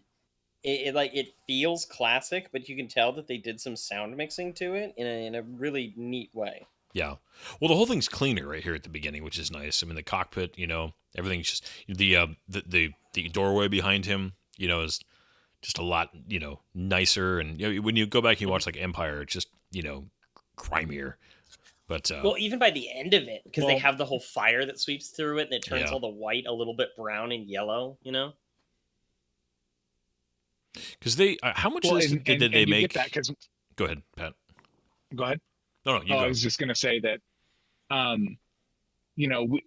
we've experienced the Millennium Falcon. We're more familiar with it than anybody else in this movie, and so to see it like so different from what we're used to, we're like, what did Han do to it? Like, oh my gosh, Right? you know? You're already getting this feeling of like Lando's Falcon is so pristine and pretty and functional, and Hans is just a hunk of junk. Like it informs you about the characters so well. Yeah, it's a cool ship. It really is, and it's one of those that just the design holds up. It's one of those iconic things that is still iconic, and it hasn't been. I'm glad that it's not a design that's been copied. That other Wait. sci-fi hasn't tried to rip it off too much. I mean, I know in Star Wars we've had other have Corellian stuff. Pause really fast, okay? So right here, that scene was all in camera.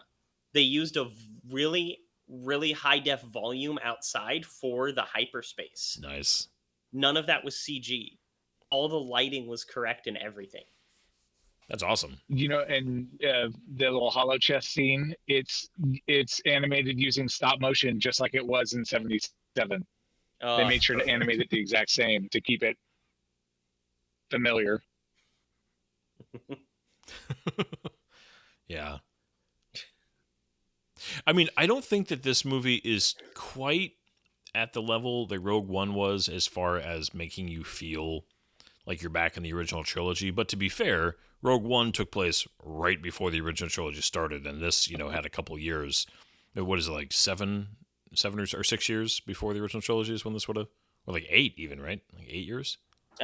This is Who goes into 10 someone else's years, or 9 closet to years, try 9 stuff years. on? Okay, Real quick, who goes into But- someone else's closet to try stuff on? Like, seriously. a girl. Somebody who's investigating the person that they're with and finding out if there's anything hidden there. Yeah, there's that too. You got the full length mirror, but yeah, I mean, it does a good job of showing you a little bit of that. This ship off the assembly line is still kind of from the golden age, before the war, but it transitions into more of the Before the grimy, dark times, before the Empire. the grimy original trilogy.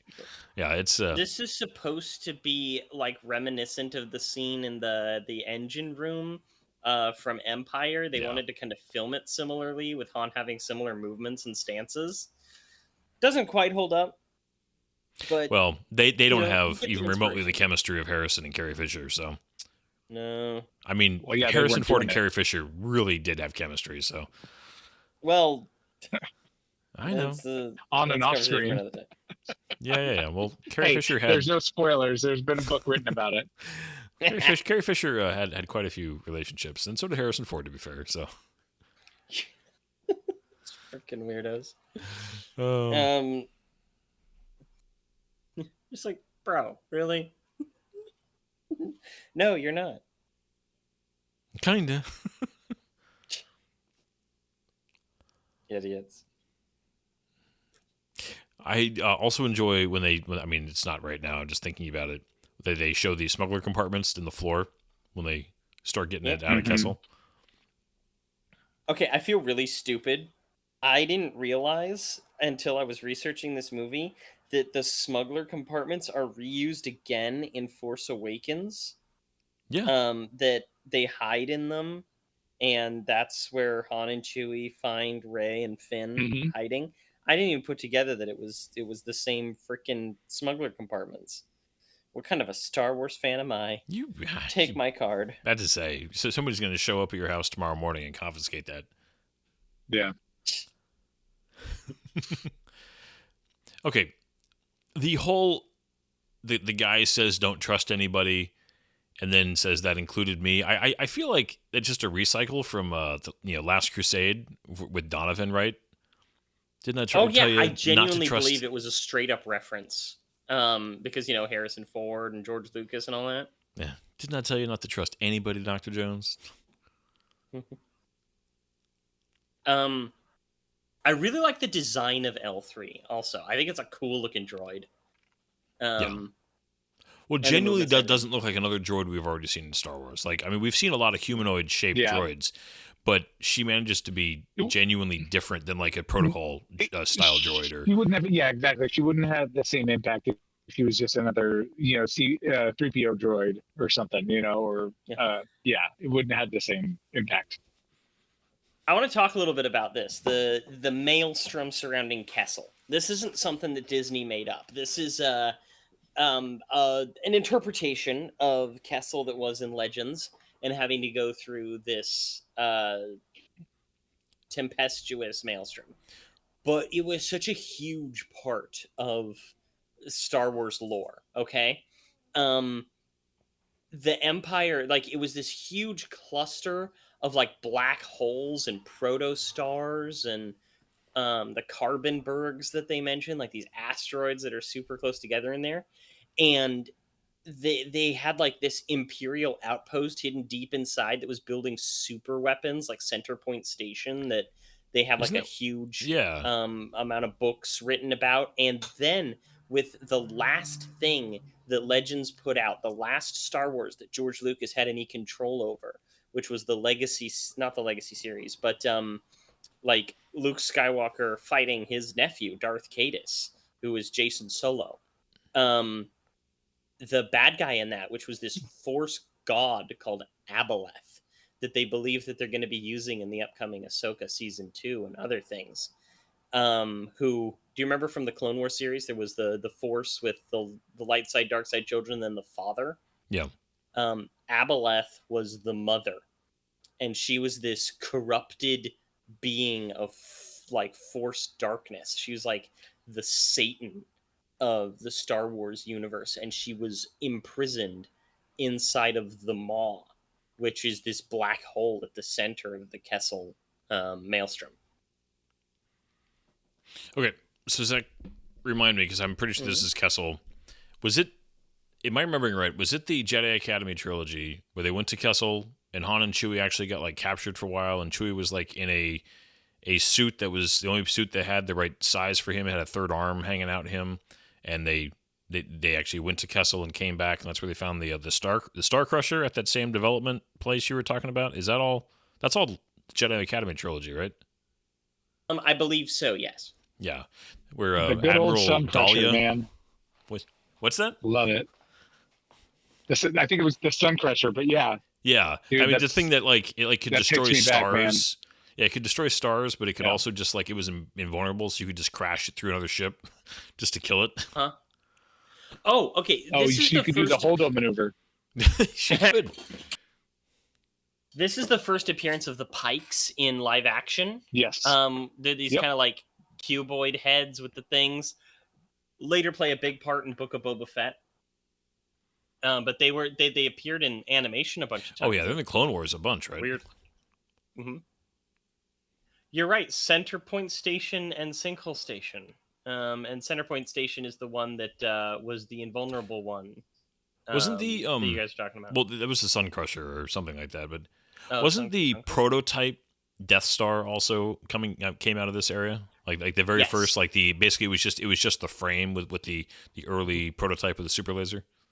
Yeah, the third Death Star, as it's referred to, which ended up being destroyed in one of the other things. Yeah, but it was technically the first, right? It was just they basically it was the working prototype of the laser itself.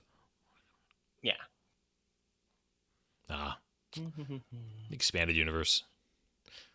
Good. That the expanding universe had some really good stuff. Had some really stupid stuff mixed in with it, but it also had some really good stuff too.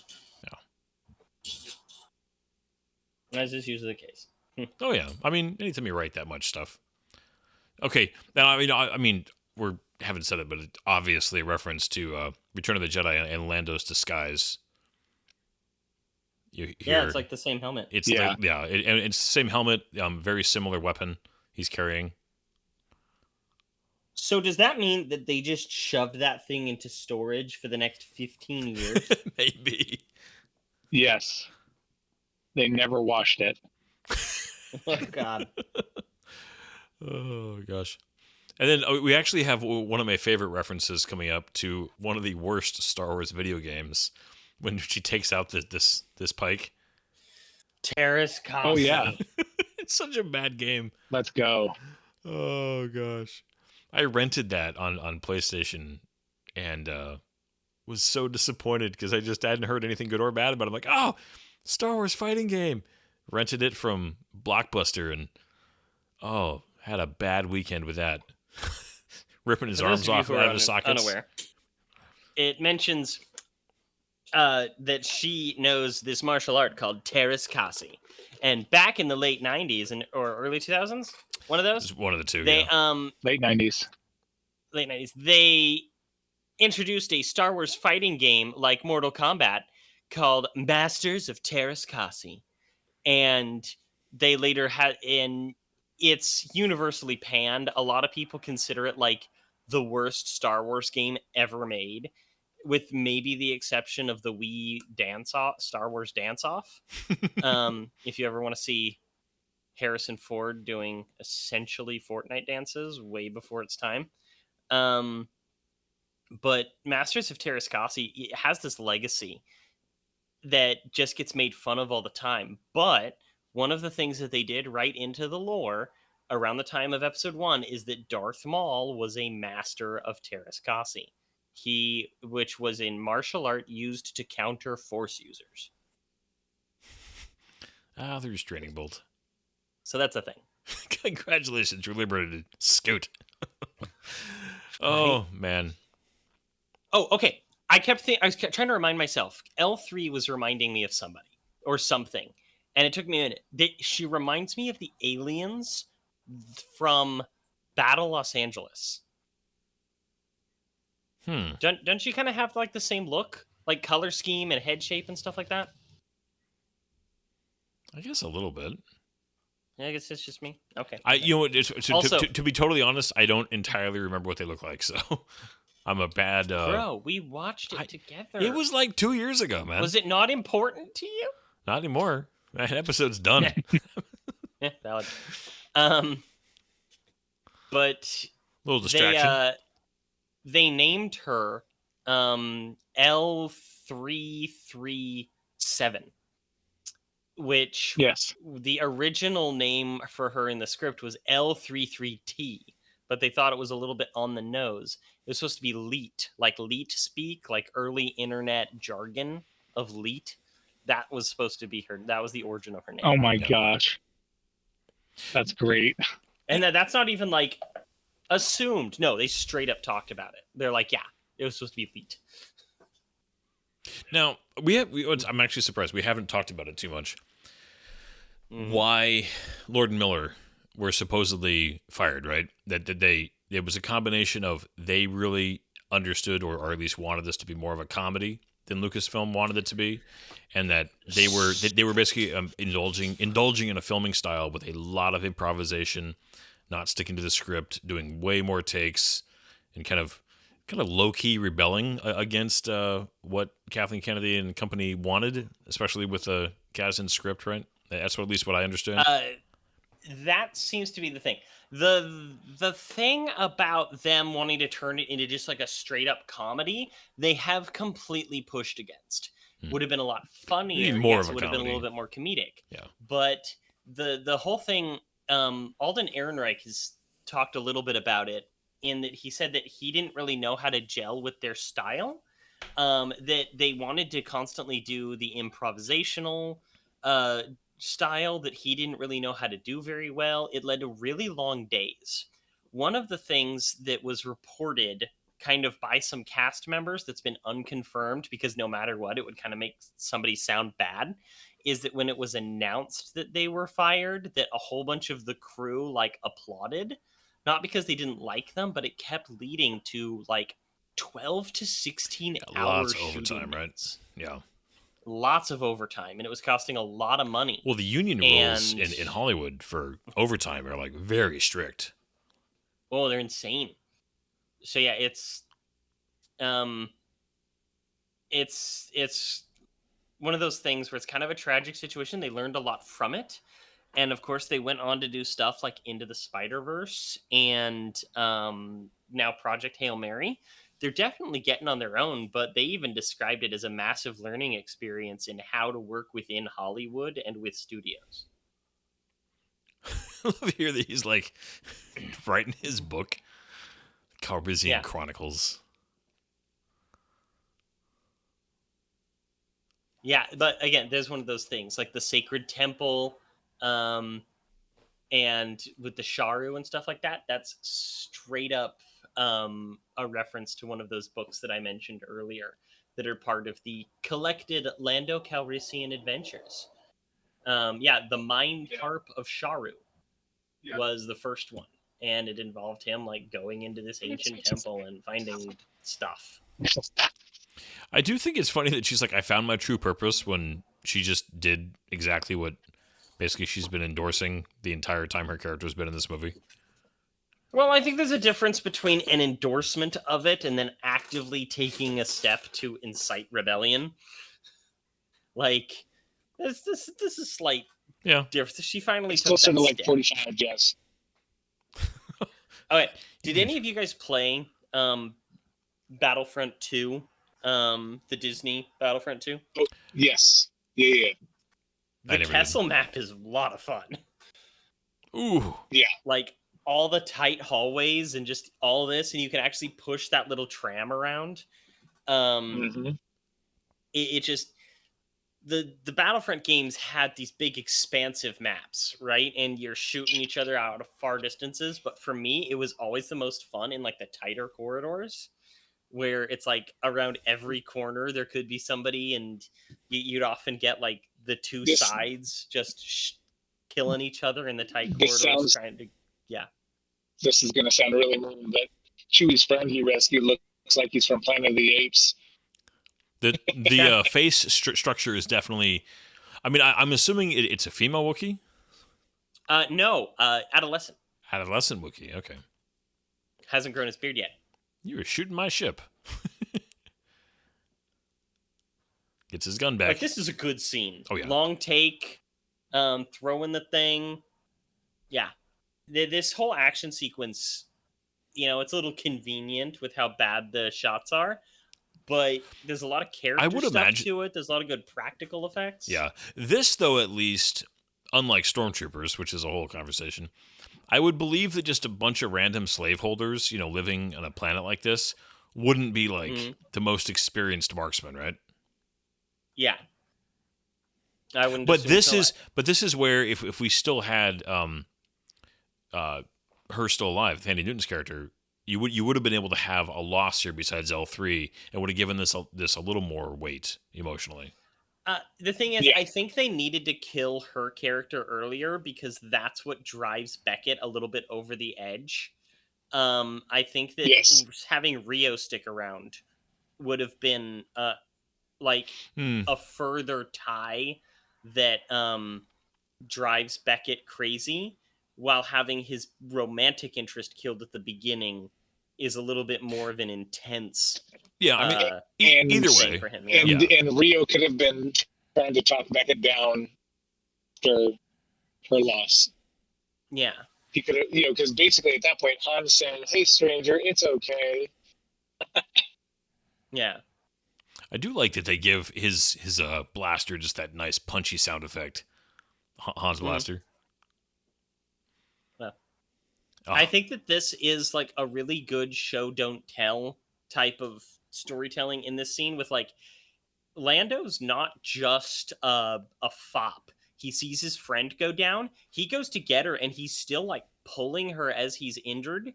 And it also gives a chance for Han to be like, I've got to go back for my team, and he goes into danger for it. And there's no like them stopping. She's like turns to Kira something and says something stupid like, I have to go get him, Yeah. They just do it. Yeah, There's none of there's that unnecessary bullcrap dialogue. one of my least favorite things is any like big action scene when characters like stop in the middle of a situation where they absolutely shouldn't be able to, and like just have a conversation or like have some kind of heartfelt like moment of like, I'll get what you're describing, but just like that type of scene that anime is so unfortunately famous for. Oh yeah. Ugh. It's so bad. But this I right hate it. here, the music. Oh yeah, Like you get the little John Williams cue. this was John Powell that did this movie, I think, right? Yes, John Yeah. Powell. And yeah, And John Powell's excellent. Oh, he's great. He did all the How to Train Your Dragons and the Bourne movies and all kinds. He's done great movies. But the little cues he manages to. But didn't John Williams actually do the initial pass on Han's theme, and then it was kind of? No, that was the Obi-Wan Kenobi theme. Are you sure? I sworn I Okay, read now that. that you're saying it like that, I'm not sure. Well, but so I know what that he wrote the Obi-Wan Kenobi theme. Yeah, what I'm pretty sure the show. is that he wrote a version of it that then John Powell tweaked a little bit. Well, let's find But, out, shall we? Yeah, now, this is definitely a little bit. This is like sad and like, a tiny bit like disturbing at the same time. I don't know. I mean, if C-3PO was The hum of those dying- engines is so nice too.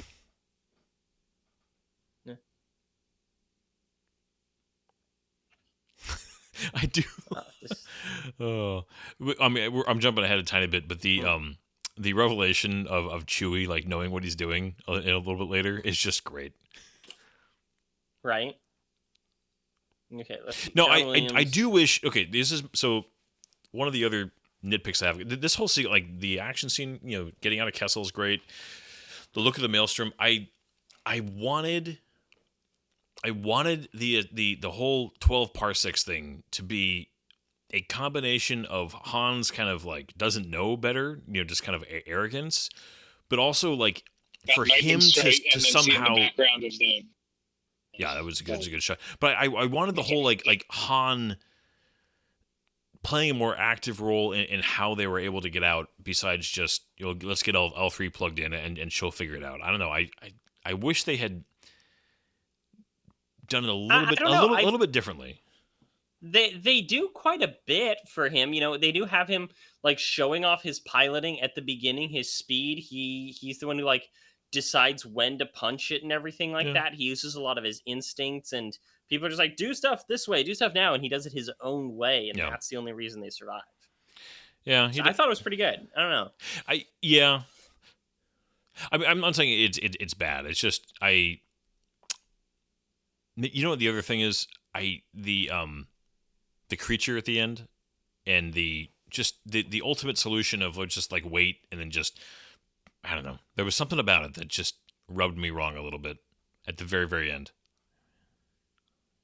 Okay. I mean, I'm probably just a nitpicky crazy person, but You are, but I get it. I really do. Sometimes there's just a feeling that it could have been a little better and a little bit more fulfilling, even if it's difficult to put your finger on it. yeah. And I do understand that. Oh. I don't necessarily agree. I actually think that this is one of my favorite sequences in the whole movie.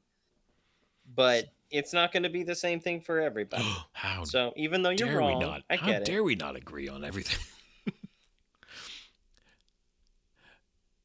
This is a cool. We really have to. I do like this. The whole like, let's figure this out. I don't know. Again, Woody Harrelson plays this pretty well, and the music kicking in. You know that musical theme from Star Wars, where they're escaping from the Death Star. It's just, I am a sucker for any old school musical theme from Star Wars. I love this little line here. It feels very Lord and Miller, where it's like they are kind of hanging a what do they call that? Hanging a lampshade on Star Wars, like weird habits of making really strange analogies and metaphors. Like, you can pull the ears off a Gundark.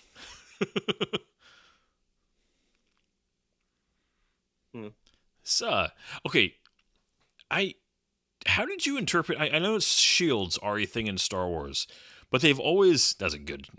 I did like that. love that. The whole So much. clip the TIE fighter, the way that shields work in Star Wars, where it always like takes physical damage, even when there's the shields aren't down. Like it still like looks like it's impacting the hull, and you see like the burn mark. But there's still shields. Maybe I'm just so used to the Star Trek shields that it's always been a little odd to me. How exactly do shields work in Star Wars?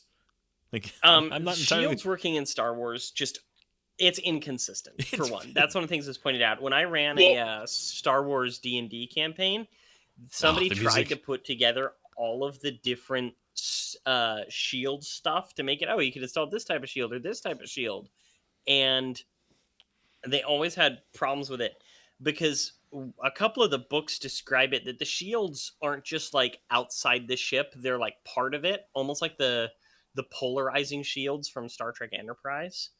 To where the stuff would hit it, and it would like disperse the energy across the shields on the hull. But sometimes, if the blast was powerful enough, the energy would continue through into the ship itself. So it was like an extra skin instead of a bubble around it. Yeah. But that's just one of them. So flood the intake and sweep through the bilat. It's just nonsense. I mean, I guess. And of course, do you think the whole thing about his friend Needles who crashed racing? That's a Back to the Future. It has to be Back to the Future. Yeah. That was my question. That sure looked like the glass broke down below, and it almost looked like a pilot. I don't know. It was a weird shot right there on the ground. Well, yeah. The glass on the TIE fighter broke, and the TIE fighter pilot froze. Okay, I genuinely thought that was like one of the gunner spots on the Falcon for a second. I don't know why, because it's a similar like glass pattern or something. I don't know. Just man. My brain interpreted that as something on the Falcon. Nope. Okay, this is definitely another thing where I feel like I know they're trying to keep the stakes going, but the rate that its coaxium is like deteriorating. Hey, come on, man! And then when they get there, name five movies that have done that successfully, kept their times consistent. None, zero, absolutely zero. It's low. You're right.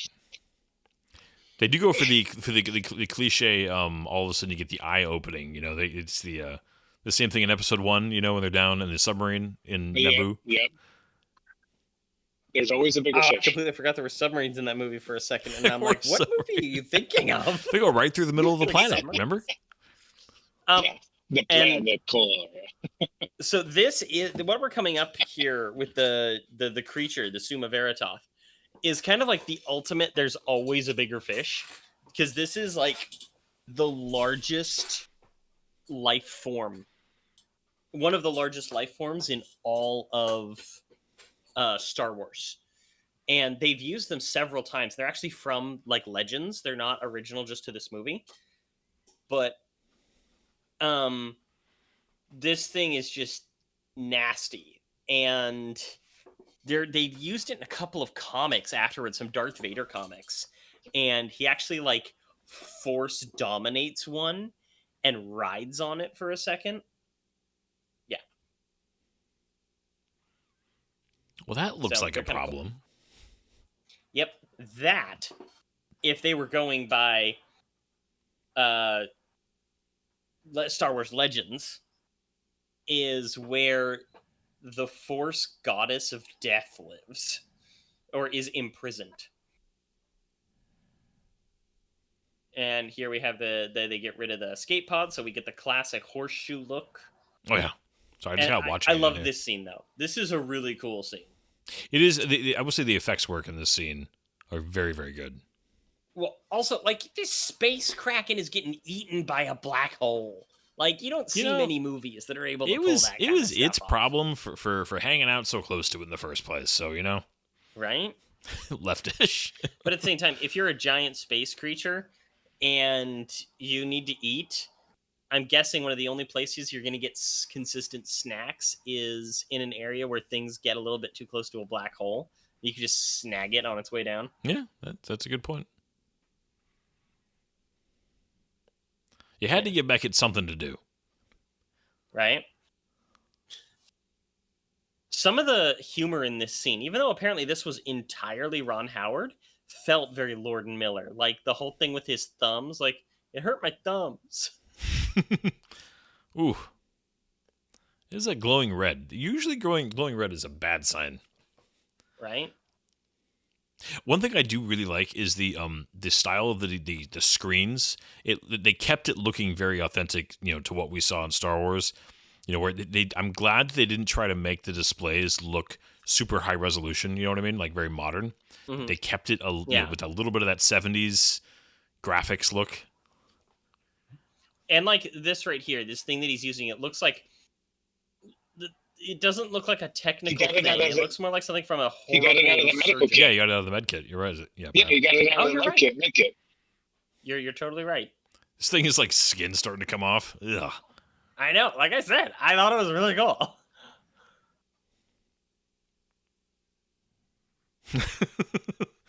Oh, it's having a bad day. That music, though, that John Powell music, like, it's so distinctive with those horns. It reminds me so much of, like, Thin Red Line that he did and How to Train Your Dragon. There's just that sound effect to it, you know?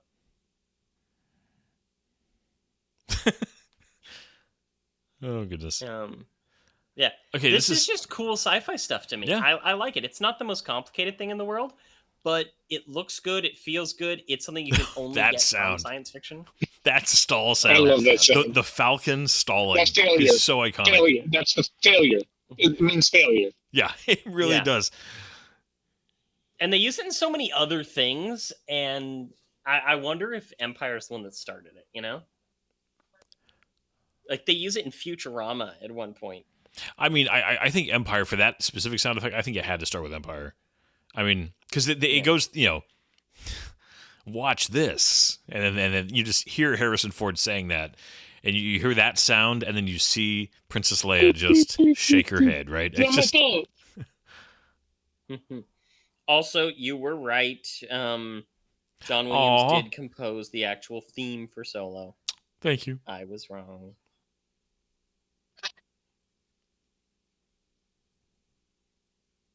This place really looks like a dump. Low tech. Right? Oh, yeah. It looks like Mad Max. Yeah. Waterworld, you're right. One, yeah. Yeah, it really does feel like Mad Max. This landing too, the Falcon is in. It's okay. So, this is not an actual complaint, just something that I genuinely, the first time I saw this, and the Falcon took off like Lando somehow was able to get it going and took it off. I'm just like, no, there's no way that thing flew without like major work. the way it's sitting there looking, the way it looks sitting there. Right? I was just like, that thing So needs a lopsided. dry dock before that thing goes into space again. Right. Round down. Round down, buddy. Dude, I love that Okay, so what do you much. think He's of like, why are you? this? He's like, why are you telling people that? Why? He's like, stop telling people that. I hate you. What do you, like? I love this, but some people really hated it. I think it's a little bit, you know, the way he says, I don't know, just a little bit of a modern quippiness to it. But I like it because, I mean, if I was Lando, I'd be pissed too. Right. Okay, I actually I like the detail of the gloves because that's very much, you know, call back to Han taking his gloves off after not a bad little, you know, bit of a. Sometimes I even manage to impress myself, right? Sometimes Not a bad little bit of rescuing. Rescuing. That's I was trying to remember the exact word, but yeah, I mean it's the same. Well, not obviously the same prop, but yeah, and actually he had Same those at look. the very beginning of the movie. He literally had those in the first, the opening speeder chase. Mm-hmm. Yeah. You're right, though. You know, Waterworld is a really good way to describe it. Like, I get that it's Mad Maxy, but the moment you said Waterworld, my brain like latched onto it, and all I can see just looking around this set is that gross One of the VTOL. weird ring thing from Waterworld that they had to rebuild after a hurricane. I'd say let's do Waterworld as a movie, but that thing's so freaking long. We'll The amount of we'll get to it P-breaks I need. eventually. We'll do it right after. We'll do the failed films of Costner at some point and do Postman and Waterworld and I feel like there's one more. You could do the Guardian. He's the Coast Guard guy. I don't think I ever saw that. Oh, you want a failed work of Costner? How about Jack Ryan Shadow Recruit? Oh yeah. Yikes. Ugh. I actually really Robin like Hood, Chris Prince Pine. of Thieves. See, I love that movie. I fully know why people make fun of it, but I love that movie. It's not a good movie. I don't care. Well, that's because Brian took his first date on a first date to that movie. Probably. I think I was 8 when that movie came out. No, I thought you were older. Sorry. I was older than 8, but I mean that movie. Oh, I will happily watch that movie anytime. But his other big bomb from that time was Wyatt Earp because it was going up against Tombstone. Yeah, it had twice the budget. My dad always liked Wyatt Earp better, so I never really watched Tombstone. And then when I watched Tombstone at like 20, 22 years old, it instantly became one of my favorite movies. You didn't see and I Tombstone hummed till you were the 20 or theme at least 2 or 22? 3 times. One weird question I have is why do any of these people have any business refining coaxium? Why do any of them have any like? That's like going to take your computer to get worked on on a settlement. It is a little odd that they look so low tech and that you refine something so valuable. I disagree because they're right outside the Kessel Run, right? They're right outside from Kessel, and every now and again, maybe somebody's gonna get out with some coaxium. And if that's the case, they need somebody to refine it, even if it's kind of a junky setup. These people probably get really well paid for it. Well, and they probably have a vested interest in kind of staying very kind of off the radar, so they don't want to look like a very successful, you know. Oh, this made me chuckle for sure. Yeah. I would look. Anybody would look at the Falcon right there and be like, "You think anything coming out of that's gonna be a threat?" It's like, sir, I think it's time for you to sit down. Like, damn it, Lando. Like the worst timing ever. He backs up. Oh my gosh. Like, I've heard it described in Dungeons and Dragons terms, is that Han Solo is not actually a rogue, which everybody would think of him as. He's not that. He's just a talker. Oh. All of his skills are put into talking and luck. And that's it. See, But I mean, he is genuinely a good pilot. Yeah. I mean, Here we have this reveal. she is. Oh, it's a pretty little girl. Now you do have a thing for freckles, don't you, Zach? I mean, sure. I thought But you told me she's at some point. 16 in this, and I'm not having that conversation. Okay. Well, If we watch Falcon and Winter Soldier, I'll talk about how pretty I think she is. I'm not talking about it. When okay, she's but I'm not 16. crazy. You have told me this at one point. Okay. Yes, genuinely, this actress, especially when she's aged up a little bit, and in some of the more recent stuff she's been in, like 28 years later. Genuinely, like a strikingly attractive woman. Her name is Erin Kellyman, but she just has such that unique look with the red hair, obviously African heritage, with the olive complexion and the freckles. Such a unique look, and she's a good actress. But the stuff that she's been in, man, she was in the really melodramatic Les Miserables miniseries that wasn't great. She was Eponine. She was Falcon and Winter Soldier. She played the character of Carly, who was this good guy, but a bad guy, but a good guy. And like they tried to make her sympathetic while having her like murdering people, and it wasn't good. She was in the Willow TV series that was so bad it got removed from Disney Plus. Yeah, the tax write-off is better. Mm-hmm. Then we just saw a cameo by Willow himself, Warwick Davis. Supposedly, he's playing the same character that he briefly appeared as in Star Wars Episode 1 as a gambler. See that. As a gambler at the Boonta Eve Classic. He's also just really mad at my brain. Anakin. He lost all of his money betting on Sebulba. No, I was just say he's just perpetually angry because Peter Dinklage stole all of his work. I don't know anything about that community. I understand it's a very, very small community. Very tight-knit.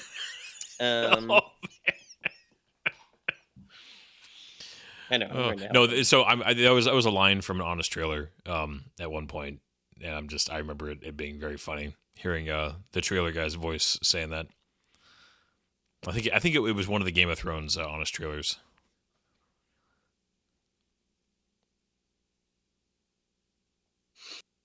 Aww. Yeah, but this is the like the part movie, where I feel like it drags a tiny bit here. Making Han a little bit too good was obnoxious to me. Yeah. Like I wanted him to be a little bad.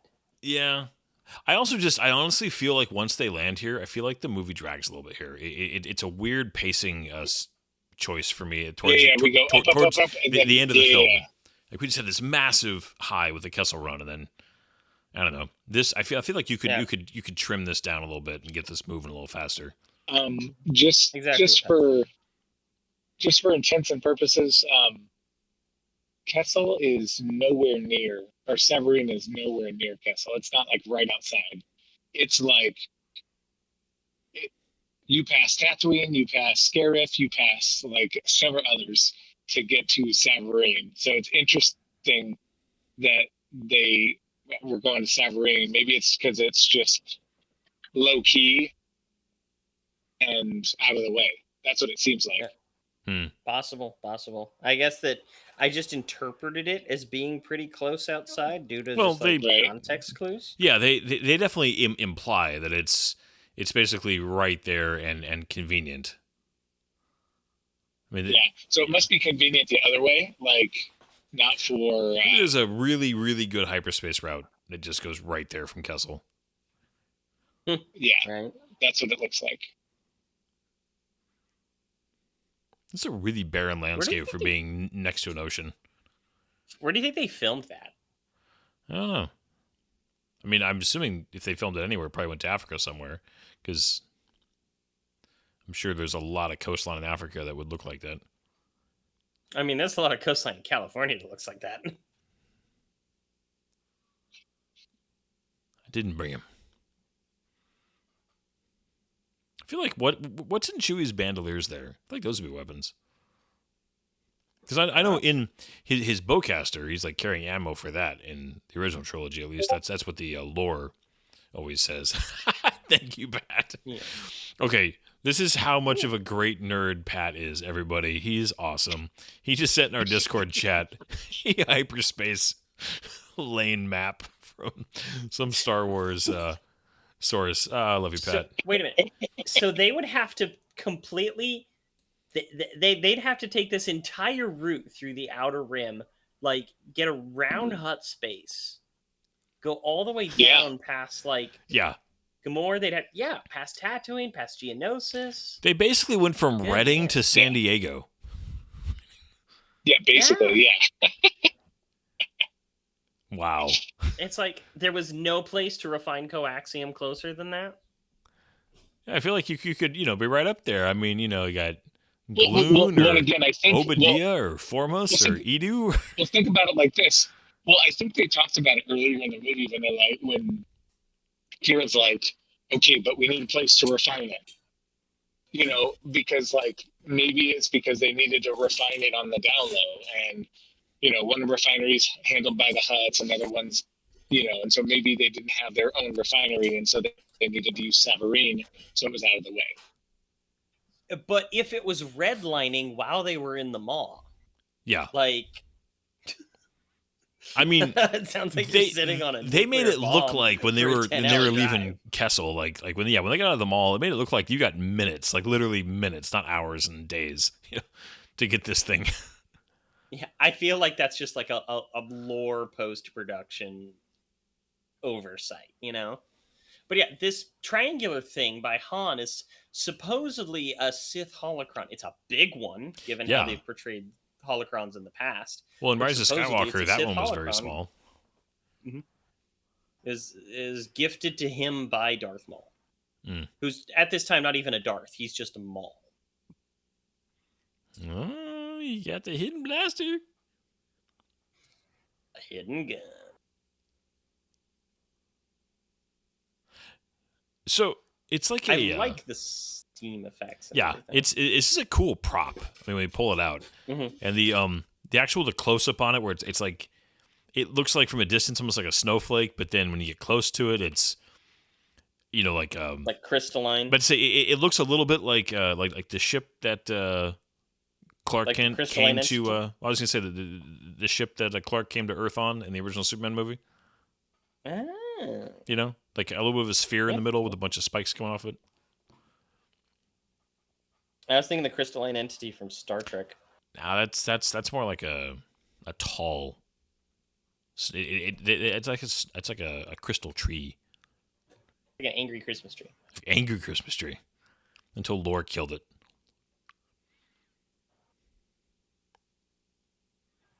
I would believe you, but this is okay. I kind of wanted him to throw one of these things and use it as a distraction. Like once it's like, oh no, but this is actually real. I feel like you could have had fun with like a makeshift grenade situation. Yeah, a little bit kind of Breaking Bad. Oh yeah, with the fake meth. Yeah.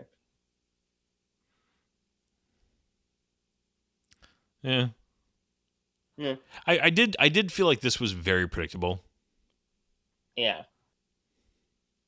Like the music's very like, oh my goodness. Yeah, this entire thing seems very contrived. It's one of the issues that I have with the movie, is that it's just a little bit like bland, I guess. Yeah. Well, it's that and the turn by Kira, I feel like was very. It's just most of the events at the end of the movie here, I feel like it's kind of anticlimactic because again, Kessel was such a big, cool action scene, and the fact that this whole end sequence is it's like 20 minutes long. Like this is not, some last little 5-minute wrap up. This is a whole other act. But apparently, almost. It did have to fit within the budget, and that was a problem. I do like the design of these bad guys because they're not just stormtroopers. I like the gold trim. Yeah, They feel like elite criminal troops, you know? they do. And the fact that when he talks, the helmet kind of opens up, right? So you don't have like the robotic stormtrooper voice. You've got actual his voice. Mm-hmm. I love Paul Bettany though. Oh, he's great. Didn't they bring this character back in Bad Batch? Was that where he showed up? I've seen all of Bad Batch. I don't remember. Sounds right. I don't remember either. I know that he popped up in animated form. Maybe it was Clone Wars season 7 with the weird sisters. If he had shown up in the first season of Bad Batch, I honestly might not remember that, because I remember I did watch that, but I didn't like it very much. And it was until the second season that I was like, okay, this is starting to get really good, and the third season is one of the best ever. So it was a weird trajectory. Oh, it was Clone Wars season 7. He briefly showed up as a as a hologram. Yep. Yeah. Okay. The original version of him was a cat alien. Just for the record, I also feel like the delivery here, where he's like, you told me people are predictable and just kind of, I don't know, it's an odd delivery there, and it's there's no tension to it. It's flat. It's just not. It's not well put together. This is where you can feel how much of a mess the post-production was, or the production was. They didn't know what to do with this ending within budget. Yeah. Well, because this is all you can tell. They had these sets, and they had a sandy beach, and they're like, all right, what can we make work here? I do like the music, though. The Enfys Nest theme, that kind of like chanting, that's good stuff right there. Makes you feel things. Just for the record, I did some calculations, and it would have taken them like 8 days to get to Savareen. That's okay. Oh, thank you, Pat. That's great. Thank you, Pat. Oh, that's so good. I feel like the kid from Galaxy Quest helping Tim Allen figure out what the Omega-13 is. You really are. You're just Justin Long, yeah. Yeah, there you go.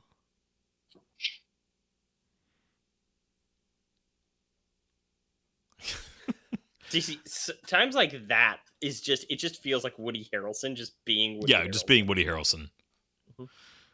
I do, the whole he brought a knife to a gunfight, but he's still like good at it. Really? Okay, I'm trying to think. What's another example of Paul Bettany playing a villain? Paul Bettany playing a villain? Oh no, wait, he was Chaucer in that. Yeah. He was great in Knight's Tale. Sorry, I was thinking of Knight's Tale. Yeah. But I know he's been a villain in something. There was WandaVision, briefly. Let me see. So coming up here, when she kind of briefly fights with him, there's something about the just the fight choreography with her and the sword that just looks awkward. Yeah, like he looks very natural with these knives, the little vibranium knives or whatever they are. Mm-hmm. But I don't know. There's something. Tell me I'm crazy. I just the way that she's holding it, and like it kind of moves here when she goes back. I don't know. It's weird. Maybe they didn't have a lot of time. Da Vinci Code. Yes. Weird fact, I have never seen any of those, and you would think I would have, but I never saw any of them. Angels and Demons is decent. So the way that she goes back and then stays, it's like, I don't know.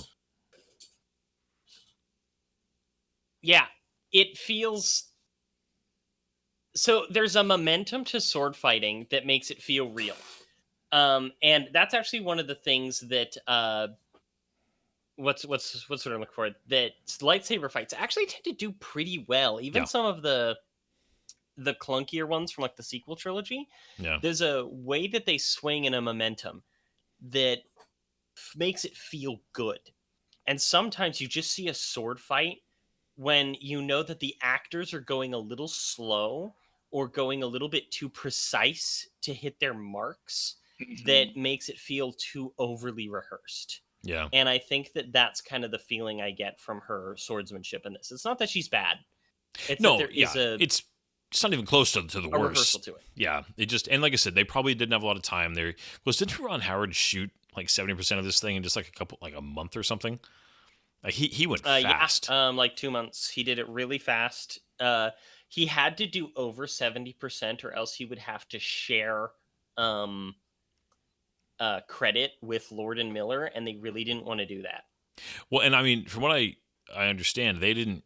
Like, once he hit that, they didn't even contest it, right? They were like, "Fine, just take it," and they just got producer credits. Yeah, I think they were also got paid. Oh, I mean, yeah, like a significant amount. Yeah, I'm sure they had a clause in there, and I mean, and even as producers, they still would have gotten a lot of money. I like his jacket. Yeah. Well, his I like silhouette is great. Best combo. In a way. Yeah, good silhouette. That's a good way to put it. Yeah. So Master in the Commander. What's that? Do you remember Master and Commander with Paul Bettany? Oh, he's that like weird surgeon. Oh, he's so good. He's so good. Yeah. He and Russell Crowe have a genuine chemistry in that movie, like as friends. Yeah, it's a good bro movie. But I was gonna say the other thing about, I don't know, this is a legacy, at this point a legacy thing, but expanded universe. Han's the stripes down his pants was supposed to be like a Corellian thing, like a Corellian military thing that I always liked in the expanded lore. His blood stripes or something. Yeah, because it was very similar to like Marine Corps. Yeah. Dress pants.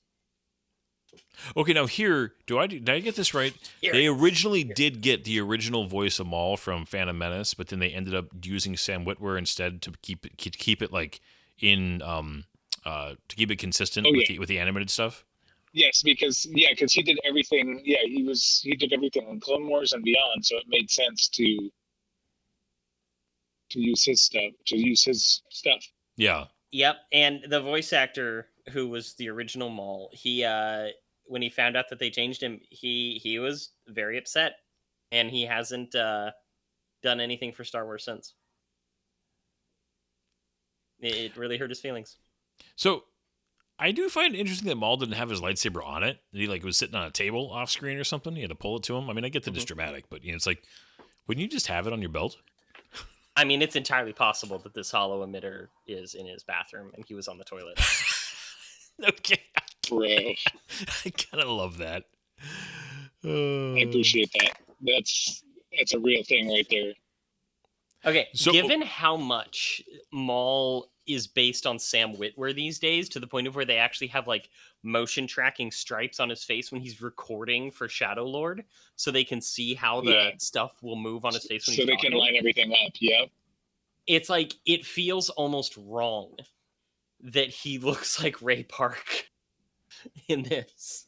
Like it's I don't ever want to replace or underplay how good Ray Park is and how much important he is to Darth Maul. But at the same time, I'm also like, I kind of wish it was just Sam Witwer. Yeah. Okay, so it was funny, when I watched this the other night, my memory was so wrong, because if you had asked me before yesterday if Maul was in Solo, I said, yeah, of course he is. I was so sure he was a post-credit scene, and I was so wrong, obviously. I don't know why. I just totally remembered it that way, even though I don't know where it came from, but I was just... It's got that feeling. The movie ended at Kessel. That's why, because everything stopped. Yeah, I did love the whole Han just shoots, but see, this is a little bit of that scoundrel Han that we wanted a little more of, right? Reaffirming. Exactly. I wanted him to be a little bit more bad. I wanted him. They don't have any build up to him shooting first. They don't have his hesitation in trusting people. They don't have him learning that he needs to shoot first. There's just this scene where it's a standoff and he shoots first. Yeah, it's there needed to be a better build up towards it. Yes, the scene itself I like, but you're right. The movie doesn't set it up properly. I completely agree with you. No, it's just like, as much as I love it, because I think it's a great scene and it really pays into it. because Harrison Ford himself wore that T-shirt to one of the Star Wars celebrations and said Han shot first. Oh man. So that's when we're. I mean, I'm sure you've seen on YouTube or somewhere, Zach, right? You've seen the original scene at least of Han, Han and Greedo. I've seen all the comparisons. Okay. Because the original scene is also. It's not just that Han shot first. The way that whole scene is shot in Star Wars is so good. Of just like the really, the subtle cutting, down to his holster and Han's attitude is he's just so nonchalantly. I mean, it's just the entire scene is good, not just the fact that it establishes character by him just gunning down Greedo. Yeah. Well, he's basically Space Indiana Jones there. It's like when the guy's doing all the cool sword tricks and he just pulls out and shoots him. Yeah. Mm-hmm. That's kind of how it felt. Yeah, the look on his face there was like weird. He was just like the look next to Chewie there. If you go back and watch it, it's just this weird expression on his face. It was supposed to be like sorrow, but it looked almost more like constipation. Yeah, it was like constipation mixed with boredom. Yeah. Warwick Davis, though, he's so small. Like, it's nuts. This is played so wholesome here at the end. It's like, oh, I'm just the rebellion. The way that she says rebellion, it's like it's supposed to be like, this epic like thing. I just didn't get that from this at all. Just well, and I don't like that. It makes it so binary. It's like there's more going on. Like, what is it? Why does everyone's like? Yeah, and this whole movie exists to stand alone. Like, let it stand alone. Why did you have to bring the Emperors in it? Because that was part of Han's backstory. But why have anything with the rebellion in it? Well, this is supposed to be like, this is a Star Wars story. This isn't one of the main lines. This is supposed to be a parallel to the end of the other one, Rogue One. Yeah. This is supposed to be like the Leia hope scene, where it's all building towards this thing. If you wanted to tie these guys, I kind of wish that the ending was him actually trying to help them, and it ends up getting them killed for his own selfishness, and it leads him towards a slightly darker path, even though he does, like, maybe he helps her to get away. He's able to get some of them off for their rebellion or something like that. But it has a little bit more of that setting up for him to be a bad guy, but a bad guy with regrets that would grow into changing, that we would then see happen in classic Star Wars. But that's just me. And hindsight's always 20/20. I can't fault them for not being able to see the future. I kind of hate his shirt here. It's like a Star Wars Hawaiian shirt. It's so bad. Right? Yeah. Okay, for being somebody who is like a professional cheater, that cheating device was really obvious. Right?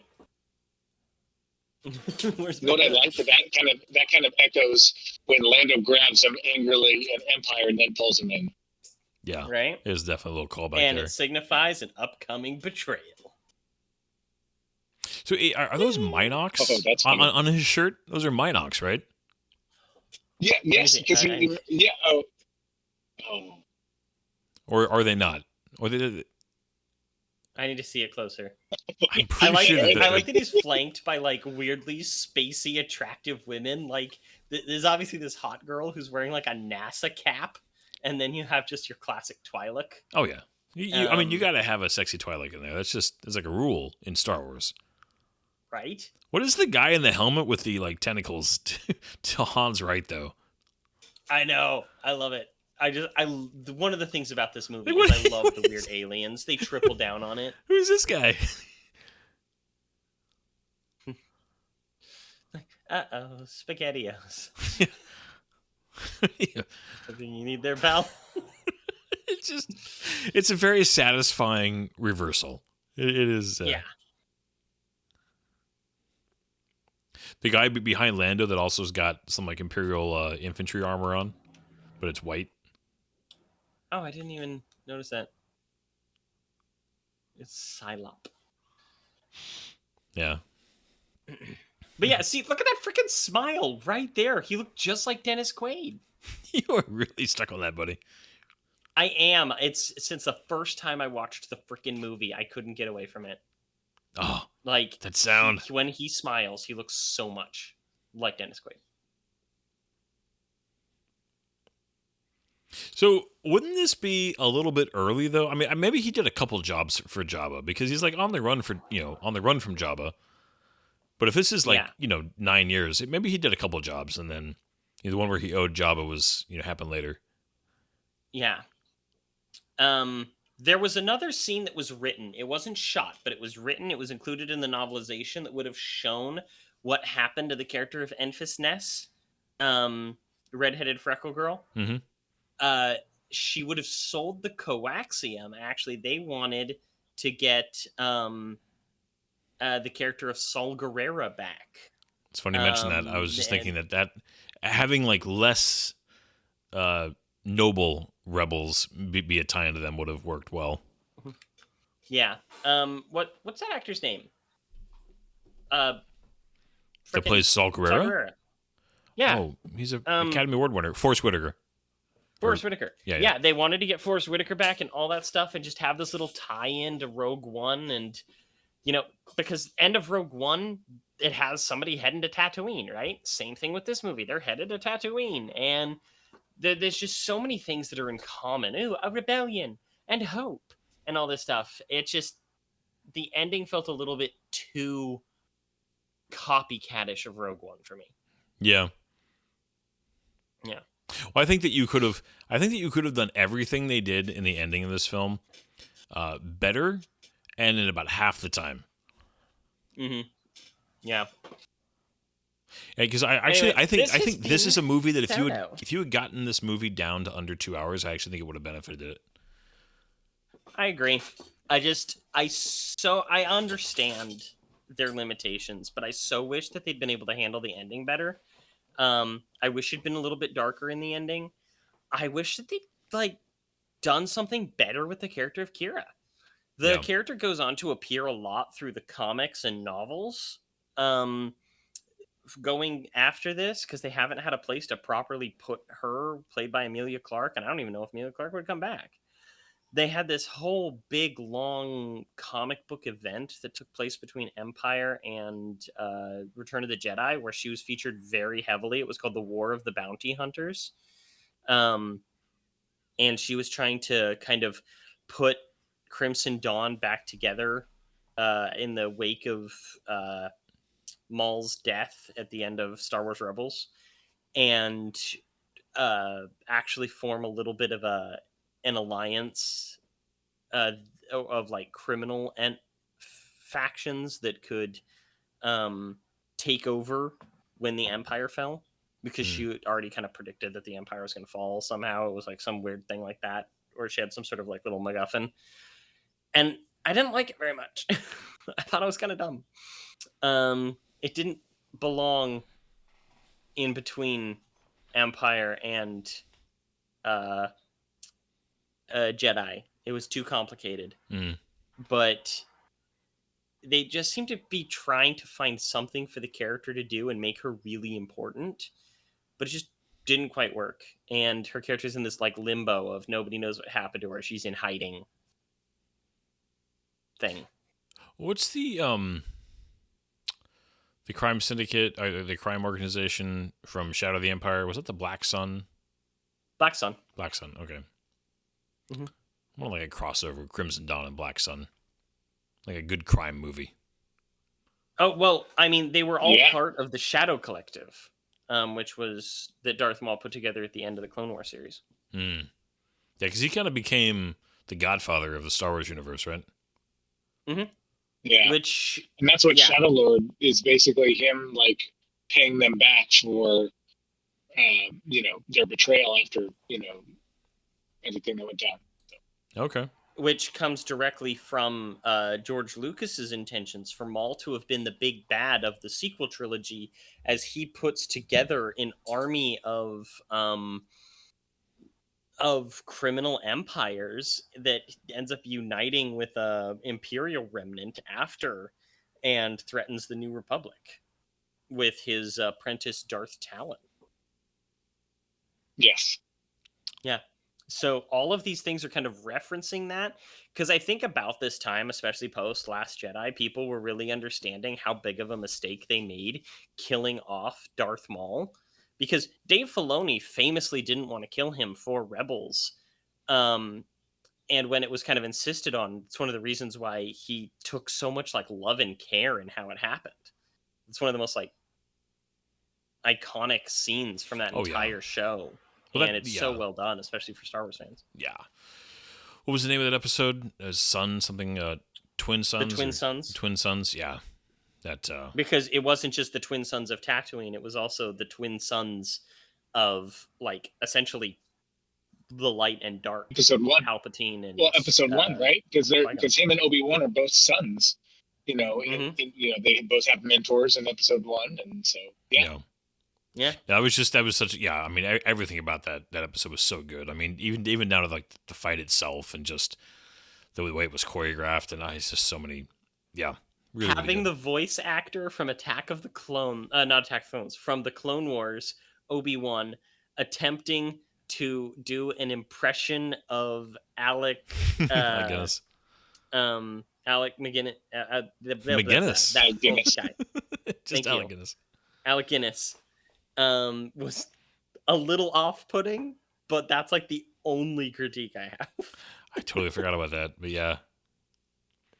See, to me, the only thing that like stood out in that whole thing was the way they did lightsaber blades animated, where they were really, really kind of narrow and very, very spindly in the original And every lightsaber time blades. they had to do some sort of like fast action with them, they dimmed it a little bit in order to prevent epileptic problems. Yeah. And they do it all through Rebels, and it drove me nuts. Yeah.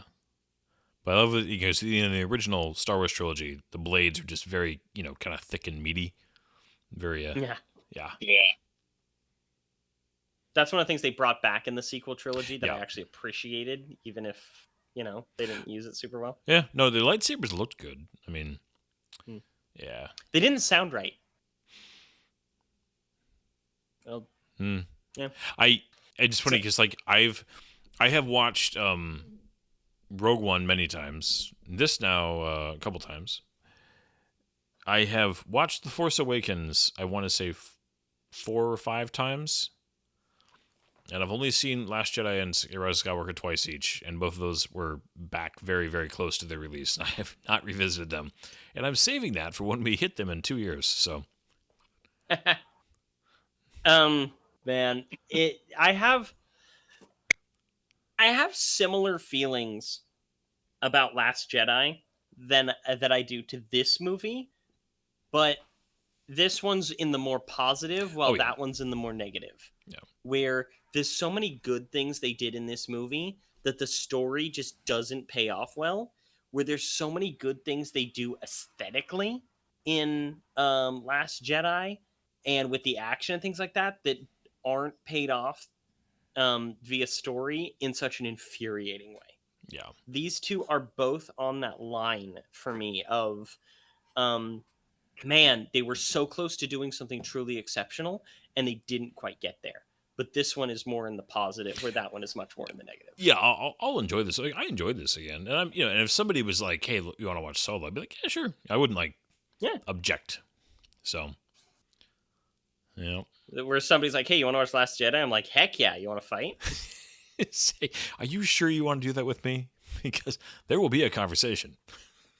Oh, Oh, but yeah, man. this movie, there's an aspect of it that can only be described as tragic. Yeah. But I'm also glad that it exists. It's also one of the other tragedies here is just, and I mean, and this isn't the only factor, because we had COVID, we had the rise of the streaming wars, we had a lot of other things go on, but the fact that this movie also kind of killed the anthology films, the kind of Star Wars story films, when there's several of those that could have been really good, is also, I think, one of the kind of tertiary or one of the Fallout. Collateral damage. yeah.